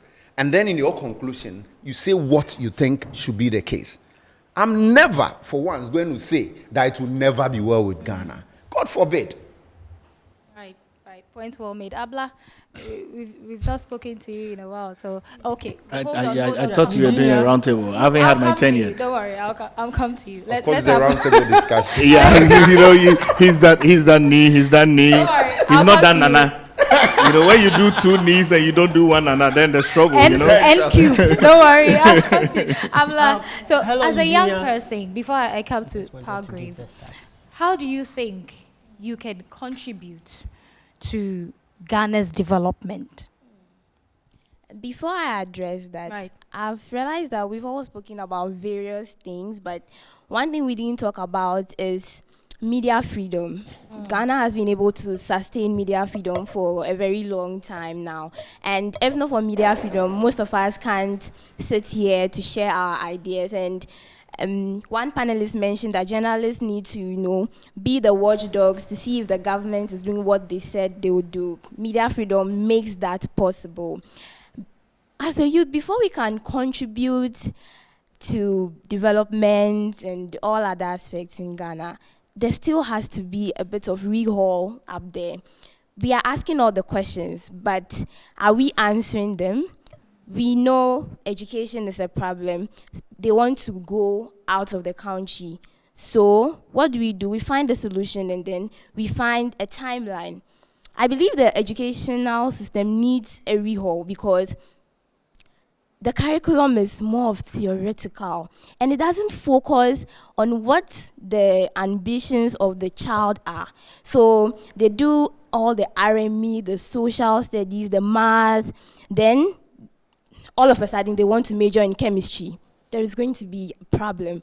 So if we know that this is the problem, we find a solution and we say, okay, let's test it for 2 years. Let's test it for 1 year and see. Let's get the students who are interested in tech to do tech, who are interested in vocation to do vocation. And then we test that and see if it will be better and see if the students will enjoy the education process more. Apart from that, I think the youth can use social media to make lives better for themselves and for the country. We have these, if you see it, speak it, campaigns. If you see something that is wrong, say it. If you see something that needs to be done, do it. Be the change that you wish to see. Use social media to bring positive change. You can't just take your phone and, I don't know, you can make a lot of change. You can see something that is going on, development, and put it out there, get philanthropists to support little by little, job by job. I think we'll get to where we want to be if we all contribute that way. Kobe, okay, you go on before I come to... All right, so yes, so that's what he's saying. I think that, Sapon Jr., you were talking about how we have to, the youth have to come out and also stand on their own. But my question has always been that, are we giving them, we can't solely blame the government, which is true. But the point is that, are we getting the enabling environment? I'm asking this because we've seen on social media where a lot of the youth, young guys in tech are developing applications. They're developing cars. We see them on social media. And we try to push them to the right quarters. They come back and their life become meaningless. So the enabling environment, what are we doing to equip some of these people who are ready to stand on their own? Now a lot of youths are into entrepreneurs. Are we giving them the enabling environment? When I say enabling environment, people are shipping stuff from the diaspora, taxes. Are we giving them that enabling environment? Because if the youths, you don't want me to blame the government, and I start my own work, and I employ a lot of youths, have employed a lot of people. But if I tell you the tax and other things that they are going through just to survive, it will break your heart. Now, we mentioned, my panelists on the table, the high table, mentioned National Development Plan. And I sit back as a youth and I look at abandoned projects in Ghana, and I say, hey, this is heartbreaking. Just because a certain political party started and couldn't finish, another party comes and they leave it just like that. What signal are they sending to the youth of Ghana, you and me? It's obvious when we also have that position, we'll do the same thing. So National Development Plan has to be tackled. Again, the youth of Ghana must also ask questions. We have to be part of decision makings.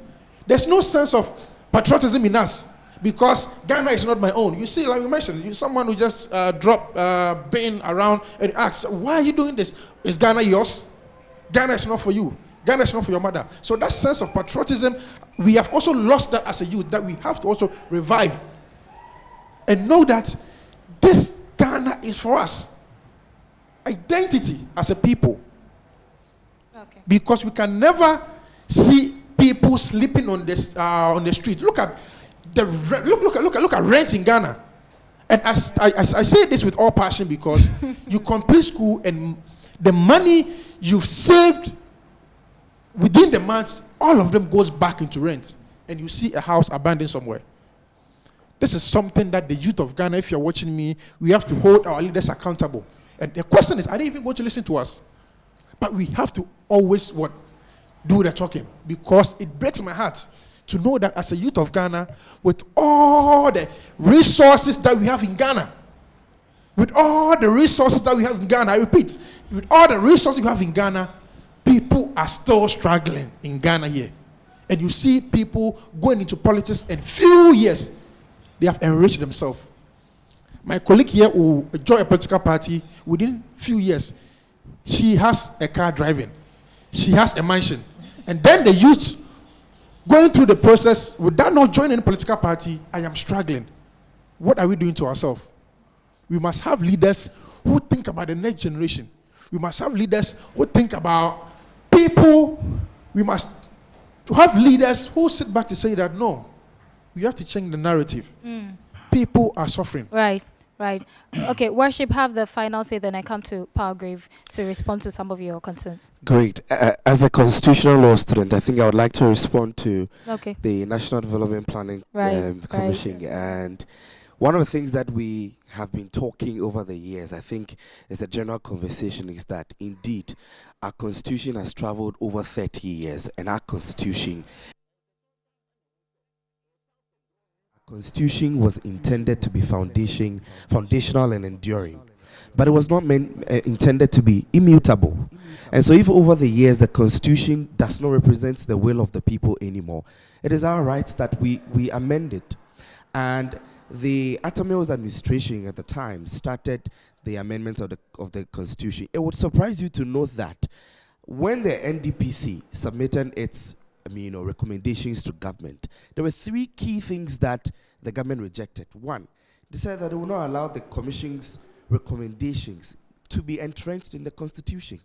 Two, because it would change the ideologies of the various political parties. Three, so that it wouldn't be called unconstitutional.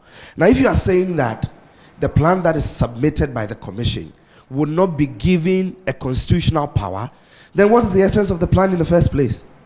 Because I would draft it, we would send it, we'll say it to everybody, then the political parties will come and do whatever they like, and we say it's unconstitutional, so we can't hold them responsible.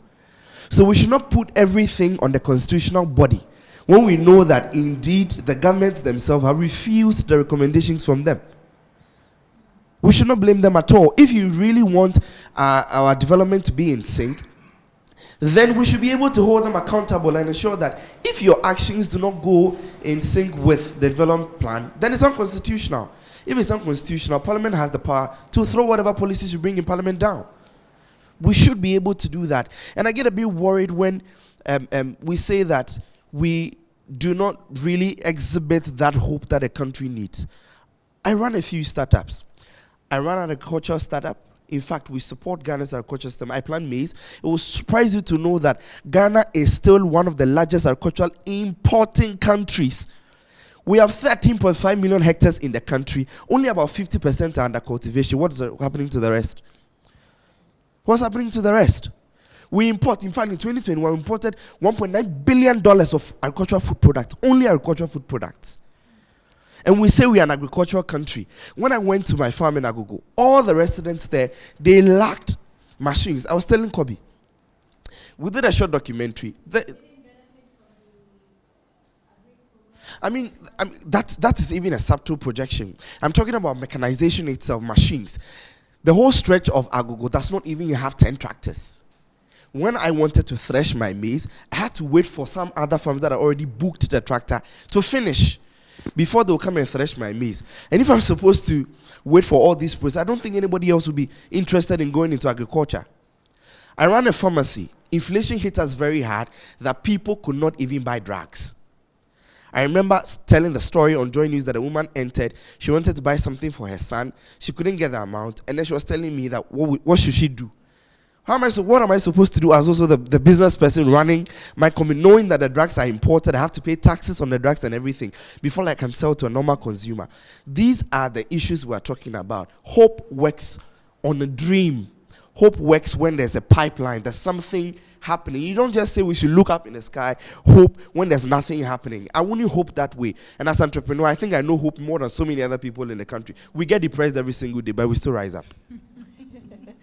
Anyway, Palgrave, so the three speakers have made valid points. Enabling environment, Worship talked about a constitution that doesn't represent the generality of us as Ghanaians. But before you respond to some of their concerns, viewers, let me tell you that outside our premises, it's happening. We're having a fufu party. Our sister station, Original TV, Original FM, you can see them pounding. I can see Mami Kunedu. I think that's Mami Kunedu pounding with a lights technician, Mr. Awachi. He's vigorously pounding. Yes, so after this discussion, we'll just go outside and have fun. So viewers at home, you're missing out big time. This is the place to be at Northridge here in our studios. You can't miss this out at all. You can't miss out on this. It's a fufu party. We have other dishes that will be prepared in the afternoon. So Metro TV is a place to be. Metro TV is a station to watch. And this is our Independence Day special. Palgrave, your take now. Address their concerns. You know, I'm They've trying raised to tame my leopard. Try to tame my beautiful leopard here. You know, I hear the conversations, very healthy conversations, I must admit. And I pick on a few things. I think that the first is that we're on a journey as a country. The learned lecturer from UPSA, which has in recent times become one of the fastest leadership universities in this country, which I admire and respect most, stated very clearly on the literacy that the impact of free SHS would be seen in the next few years. Give Ghana 5-10 years, the literacy rate would be almost at a 95 to a 99% literacy rate. And that influences every single thing. You know how difficult it is when you have an artisan work for you who doesn't understand things. I mean, so just oppose that to the next 5 years, the next 8 years, 10 years, where you have an educated artisan. The value chain is different and the impact is extremely different. I've looked at the NDPC website for persons that would want to visit. It's ndpc.gov.gh. I've seen that on the NDPC website, government put together the medium-term national development plan for 2022 to 2025. I've sent the documents to you. It's a 325 and 27-page document. Ghanaians can download and update that. And I continually talk about the Ghana at 100 because I think that we would be able to look back in a century and be able to see how well we have done ourselves. And we're going to be having the longest serving republic, which is the fourth republic, if we continue to abide by all the rules and regulations and change government successively, we would have that republic grow to about maybe 66 years because we've done almost 24 to 30 years of this fourth republic. Then we can be able to have a greater conversation and look back in retrospect. But if you look at the National Development Plan, the long-term development plan, which I suggest and advise that ensuing governments from our government should really take a look at that because that gives us a bit more of a trajectory and a plan which the younger people and the Ghanaian people can look at. It's got various things of the basic information about Ghana, the long road to nationhood, talks about the history, our future, the path for income status, talks about building an industrialized, inclusive, resilient economy. You want me to go on or you want to interject? I just want to ask. Please. This government came into power in 2016.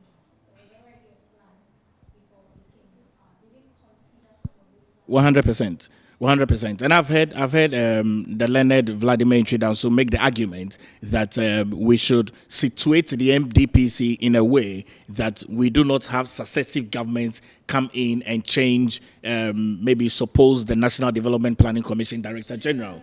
Well, I do agree with him that because they are technocrats. I mean, I've had various conversations on a weekly basis. Eugenia, I tell you, on my weekly planner, every single Monday and every single Friday, I spend my afternoon with the Director General for NDPC, Dr. Kojo Mensah Brampa, and I have a greater interest in NDPC because it situates the future of Ghana. And I encourage every young person, pick up the model of NDPC, pick up the model of the Ghana at 100. Begin to even prepare your own entrepreneurial growth towards that line and that path. Anyone that desires to be in politics for a longer period, pick up that model, because that's where you can have a greater understanding of where this country and this Ghana that we also desire is headed towards. You spoke about entrepreneurial growth. Kobe made a point that, and even worship, that as young people, we do not have, or they do not have, an enabling environment to even start something, to even do what they want to do. And so how does that also fit into their concern? 100%. I think that our government seeks to create an enabling environment. And I have seen in this government, when we brought up the Youth Start initiative, government sought to put a sizable part of money available for young people who are below 40 years old to go for it. I think that the real goal and challenge is that young people don't access these facilities. These facilities Worship are available. disagrees, though. Well, yeah, they must assess it. These facilities are available. The Youth Start initiative has been launched, where government wants to see that we create 1 million entrepreneurs. Eugenia, can you imagine the impact of 1 million entrepreneurs in this country over the next 20 years, over the next 30 years? We've seen Chicken Man Pizza. We've seen I Eat His Food. I'm not trying to do any advert for him, but he was supported by NBSSI at the time and the Ghana Enterprise Agency. And I've seen the ripple effect of how he's maximized his entrepreneurial growth. You can imagine these young people that are gathered here, if they assess those funds, and it's open for them to assess it, it's open for them to write their proposals, and all of that are learning curves. MasterCard and all of those other organizations are in country that Ghanaians can take full advantage of. And I believe that once these young people endear themselves to a number of these platforms and opportunities that government has created, the best is yet to come, which we all envisage and endear has to. All right, Palgrave. On that note, we'll take a bite from NPP stalwart Arthur Kennedy. He's not in the country, but he sent us a video which my producer has asked us to watch and analyze. Hi. Good morning, my fellow Ghanaians. This is Atake. Let me begin by wishing all of you a happy 66th Independence anniversary. I can't help but recall, even though I wasn't there to see it, the eve of independence on Polo Grounds and the days after, the euphoria that all Ghanaians felt. And I particularly recall, and I think a lot of Ghanaians do, Nkrumah's boast that we shall show the rest of the world that indeed the black man is capable of managing his own affairs. Unfortunately, we have not lived up to Nkrumah's high promise and expectations. Today, 66 years after independence, our healthcare is in shambles, our educational system does not work, our big cities, including our capital, is dirty. We have made a ritual of going to the IMF to beg for help despite being proud Ghanaians, and generally we are demoralized. So I understand why most Ghanaians are not happy. In these days, I hear a lot of talk, even from my very educated friends, about dictatorship and development. Our heroes have moved from Democrats in the West to people like Xi Jinping in China and Kagame and Rwanda. This is really sad. But I want to remind you that you cannot switch democracy on and off like that. So we should be careful what is it that we wish for. I know that our struggle for restoration of democracy, which we have had now for about 30 years, was difficult because I was there and I was a participant. You've heard of a lot of the heroes, those who helped restore. president of the New Patriotic Party, Dr. Arthur Kennedy, just essentially saying that Ghanaians should work hard, our leaders must work harder. The comments that have been espoused by my guest here, same has been espoused by the stalwart of the New Patriotic Party, Dr. Arthur Kennedy. But let's continue our discussion. We'll take you to the venue shortly. We understand the President of the Republic, Nana Addo Dankwa Akufo-Addo, and the special guest, Umaru Sissoco. So it's the Guinean president, the president of Guinea-Bissau. He has arrived, Umaru Sissoco Embalo. He has arrived at the venue, and shortly we'll take you there live for whatever is happening there. So viewers, please stay tuned. The discussions will still continue in studio. But oh no, you've jumped it. Sorry. I was completing my. Today you have to give a lot of time to Nana. You see, Nana is in his chair, so. Me and Nana. You see, I keep telling my leopard to be calm. To be calm, yes. To get a fare of the leopard. The leopard has to be calm. Yes, Niama. Is it time for us to take a second look at our constitution? A lot of people have said that we need to, review it. Do you subscribe to a wholesale, look at the constitution or aspects of it? Some time ago, the President of the Republic, Nana Addo Dankwa Akufo-Addo, said that he doesn't subscribe to the wholesale, because it's a constitution that has worked for us over 30 years. So why change something that is working for us? What's your view on that? I mean, as it's said, a constitution is a living organism. And if you take a cue from the British one, which they call the Magna Carta or something, definitely society evolves. And therefore, if some of the things that were done in 92 has changed, definitely we can change some things. And I think it's the view of many Ghanaians and even the work of the Constitutional Review Committee that a lot of things ought to change. So I would not say that we should not change it. Because if many Ghanaians are saying that, look, we need to change it, too much power is in the hands of the executive. Therefore, let's reduce it and let's change some things. I think that it's a call in the right direction. We need to change it. And I would expect that we can pardon our previous president, John Mahama, who you would say is not a lawyer, and say that, definitely our current president should be able to do it because he's a lawyer and he understands it better. But if he says that it has worked for us for 30 years and therefore we don't need to change it, I beg to differ that we ought to change it. We ought to reflect the views of what many Ghanaians have said.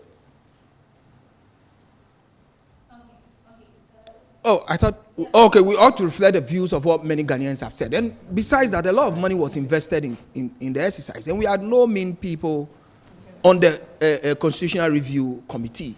So let's bring what the recommendations are again, and let's see what we can do to meet the aspirations of Ghanaians. Okay? So I believe that certain things must be changed. Truly, there is too much powers in the hands of the executive, and that must be withered down a little. But even then, one thing that cuts across a lot of the contributions we made when we were talking about Nkrumah was the fact that our population has grown exponentially from 5 million to 8 million, and therefore we do not expect certain things done in Nkrumah's era to be so now. But again, we also have to know that we have now discovered natural resources in commercial quantities. So that if our population has grown, it has grown with the natural resources that we have. So if they had less at the time with a few population, and we also have more now with more population, why can't we work in that direction? Okay? Except to say that we have not done things the way we're supposed to do. And then a little response to Nana today. And when he took us back to the agenda, NDPC, the 100-year development plan, the question is, when will government start to implement that? Because the question was asked by our host, whether government took into cognizance the development plan that was done, that existed, that was chaired by Dr. Nimoy Thompson and the co. And he said yes, obviously yes. And I still do not understand why we as a country have invested so much in building schools, which is a free SHS, where we have a lot of uncompleted secondary schools, and then we start an entirely new one. You see, the rationale behind the building of schools, which we were told that some of the schools sit in the middle of forest, and therefore it is impossible to go there. I mean, I have done some work on rural education. We all know that today, there's even the secondary schools and the universities that we have, when they were built, it was in the middle of forests. Today, look at Achimota. Okay, look at the University of Ghana. Even look at Ashesi in Brekusu. Look at Central University in Miocho. All those schools, all those places were in the middle of forest. But once a school pops up in the area, the prices of land appreciates, people move to the area, and the things that grows with the demand for education. So that if we have a lot of those schools that are still not completed, and we say we have a national development plan that we are chartering, are we saying that those investments should go in vain? I mean, they're going to sit for 8 years. If we have a change of government, then you go back to complete those things. And many educationists have said that day secondary schools are good, because then you have students going to school and coming back home, so that their upbringing is the responsibility of the school and the home as well. So they get to learn things from the home, and they get to learn from school as well. So I think that it's a good plan, that if we are really following a national development plan, we should be able to do that. Okay. And then again, we talk about our health. I mean, we have cheap compounds that are not working. Yet, we are starting Agenda 111. It's good to have many health institutions. But again, as you think of the many health institutions, think about the human resource. We are talking about enrollment. We are talking about literacy. But literacy, having people go to school, is different from having them becoming the human resource that you need in order to develop the country. So just going to school, it's a different thing. And then having the resource, building them into quality human resource to develop the country is also a different thing.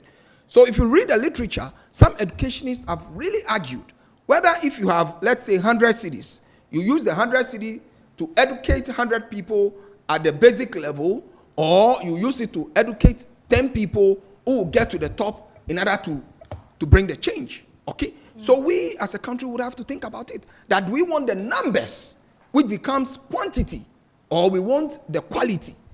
I think that, yes, we need people to go to school, but that must be carefully guided.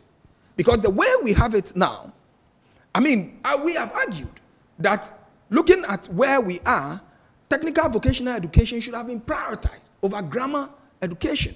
But because we have mass of students going into the grammar education, which is the normal secondary education, we give priority to that over technical vocational education. Meanwhile, at the time, the grammar schools did not have much of a problem. Now, we are back to technical vocational education. ATTC is not far from here, from where we sit. Go find out that what would encourage people to enroll in ATTC.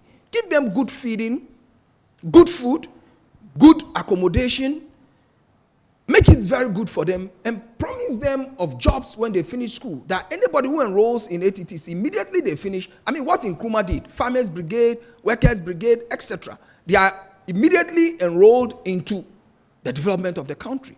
And then that would inspire confidence even for teachers and lecturers and for students to enroll there. Okay. Once they know that their job security is assured. Okay. But here we are pushing grammar education, medicine, law, etc. The infrastructure for our law school remains the same. Now, Ghana Law School have campus in Gimpa, which they don't owe. They have campus in UPSA, which they don't owe. And then the small Mokola is there. The law village that were promised have not been built. And then the medical school. How much facilities have we created? How much engineering departments have we created? So that you have a big entry and then a small outlet. Okay. Then when they get to where they have to exit into their various professions, you tell them, you begin to bring frustrations on their way and say that they are not qualified, when in actual sense, they are qualified to go through, but for the lack of space. Okay. So we have to balance it and make sure we have a holistic educational program that would benefit us in not only enrolling many people, but also ensuring that those who go into school would complete to become what we want them to become. All right. Okay, so it's 10 o'clock. We have to cross over to the parade grounds, but we need to wrap up. So I'll start with you, Niyama, and then go to our young people after the table. Your last words. Ghana at 66. What should we aspire from today to be? I mean, we should aspire in a few seconds. We should aspire to the dreams of our forefathers, because I mean, as a people, we always have to look back in order to look forward. When we look back, was it better then than today? If that is the case, what do we have to do to become much better than it was before? And I think that we have to do something very different, and that is a leadership call. If leadership leads by example, we, the followers, will also be able to follow properly. As we say in Ghana, as a Ghana, kello ba fitie, ifiti okajo incho, kello incho sha, emo low FN. We will say that, oh, why don't you just chop off the head and the other part will be okay. But once the head gets rotten, it affects every part of the body. So we'll call for leadership astuteness, leadership commitment, leadership aspiration to that development. I mean, we're all pointing to Rwanda, Paul Kagame, etc., etc. I mean, if the examples are there to learn, let's learn from them. Okay, from them. All right. Niamate, Palgwe will have the final word here. So you give us your final words.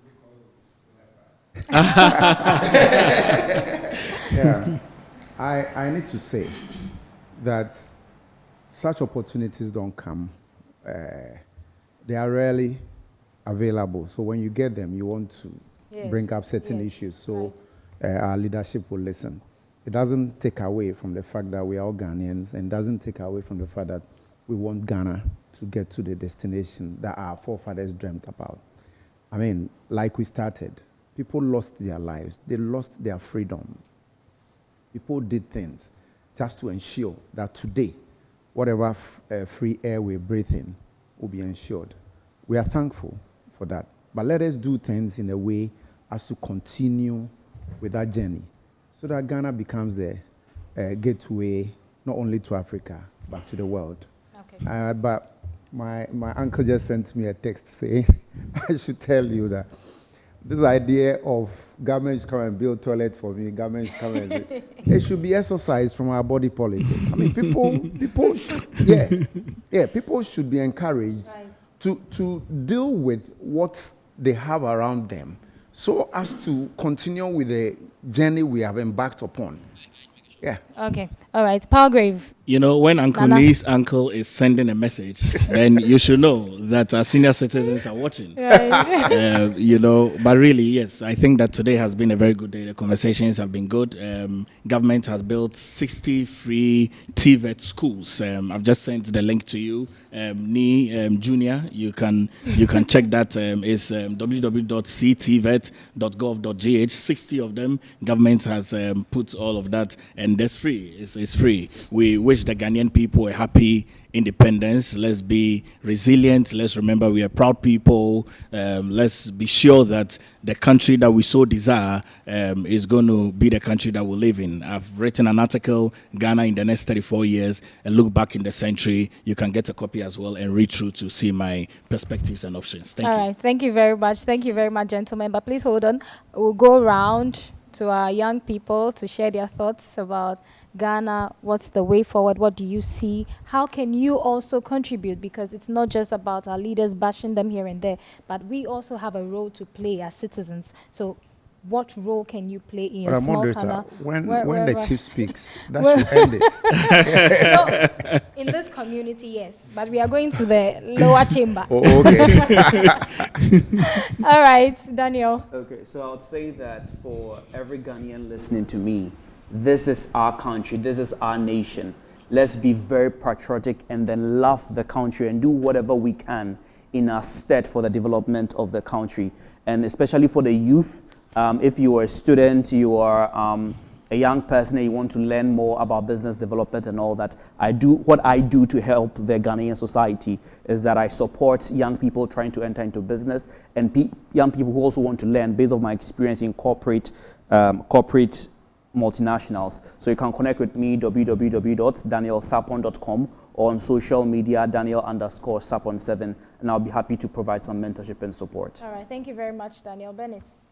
Okay, so as a young person, let me, elders have finished speaking, but my last comment will be that as a people, we've attacked leadership and all of that, but we cannot completely absorb leadership from the responsibilities that they have to us as a people.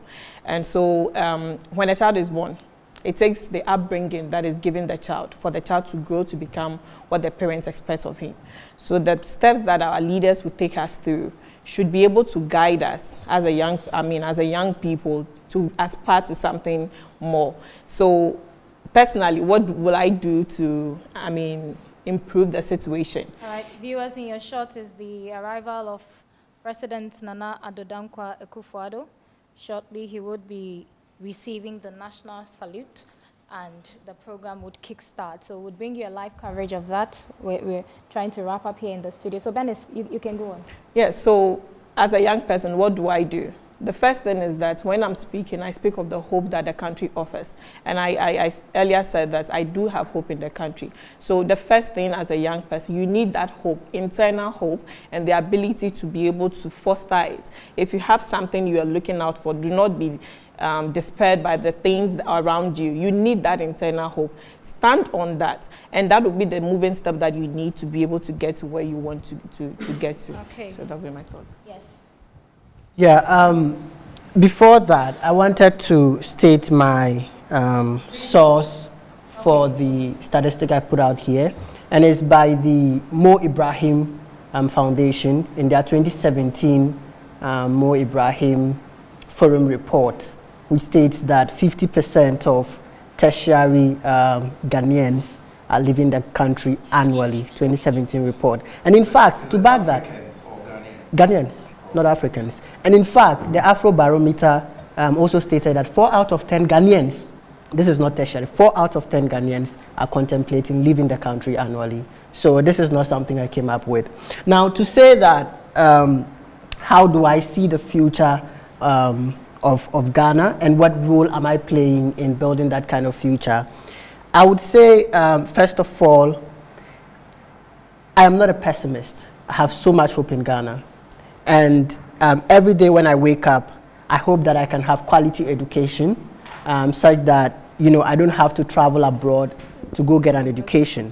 I hope that I can have quality healthcare, and my mother in the village, when she wants quality healthcare, she wouldn't have to travel outside of Ghana or travel to even other facilities in Accra to receive that quality healthcare. I hope for a decentralized and democratized quality education and quality healthcare.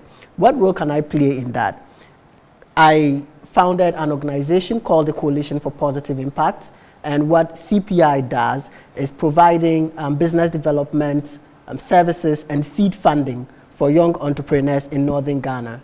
So we usually have a competition where we accept entrepreneurs to apply to the prize. We take them through training and we help them to create jobs for themselves and for other people. Okay. And I think that the way government can contribute in all of this is to actually increase the budget for youth development. We constitute more than 50% of the population. I don't think that we should be receiving less than 1% of the national budget, actually less than 0.5% of the national budget. We should receive at least 1 or 2% of that. That is what I think okay. All right, thank you very much. Yes, Worship, let's hear from you. Well, so when I was at the University of Ghana, Legon Hall, we had a strict motto for our hall, which was called Motum Datum, means to whom much is given, much is expected. For many of us, we were born after independence, and so I would say that we're born into privilege. And there's a profound adage that says that those who are born into privilege should always lead by example. we owe a great debt to those who had to use their lives to grant us independence. And we have the responsibility to ensure that we are not damaging the reputation of their struggle. And until I traveled to Agogo, I actually even thought that a lot more youth were not doing so much in agriculture. But that's not the story. There are so many of them doing it. But if they are not getting the support, they would cease doing it. And so I think that we do a lot more lip service than the actual work that has to be done in the country. Enough with the talking, more action. That's what I think, more action. Because our health space is still 1 doctor to 1,000 patients. And that ratio is still worrying. So we should do a lot more investment. We should understand, what is critically worrying us. And like Nkrumah said, Africans need to find solutions to the African problems. Yeah. Right. More action, less talk. All right, Abla. Okay. There are 3 main things I would say. First, in 1 minute. We should be patriotic as youth and use social media to bring positive impact. Be the change that we wish to see.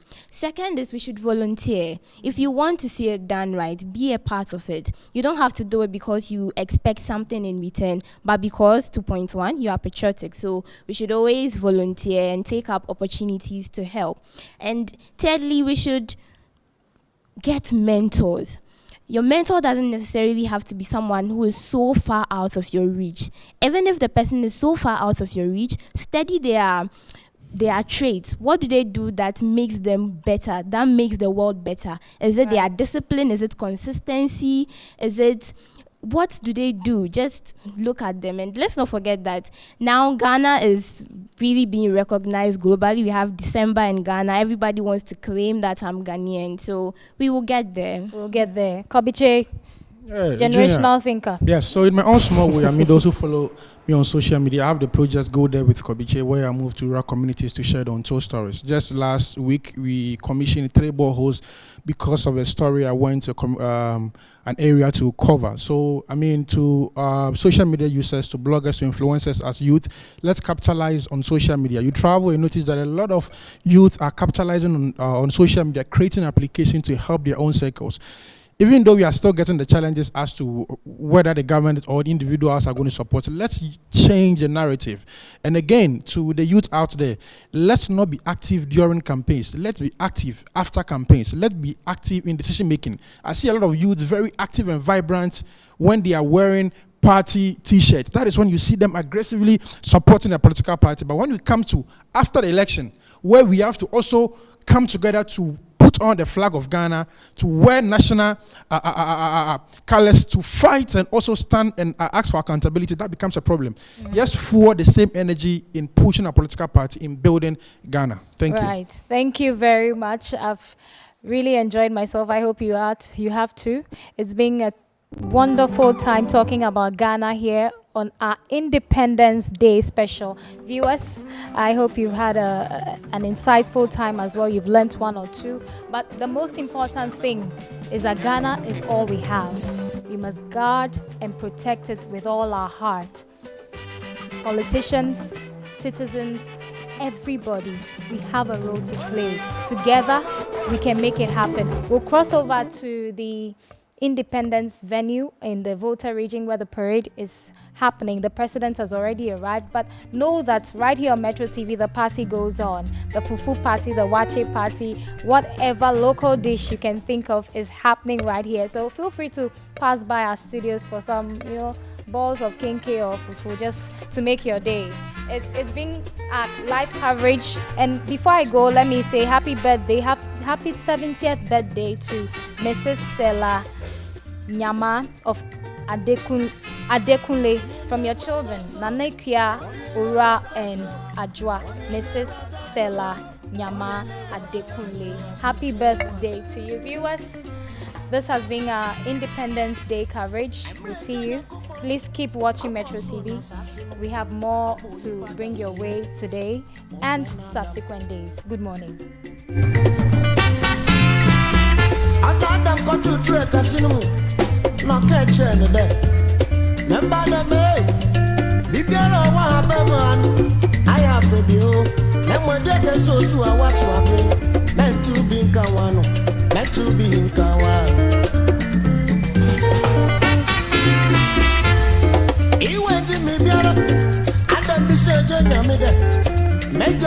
Hey, everything na bomba kuti samutu menu amu ndama benu benu. Moso no shushe mizopra.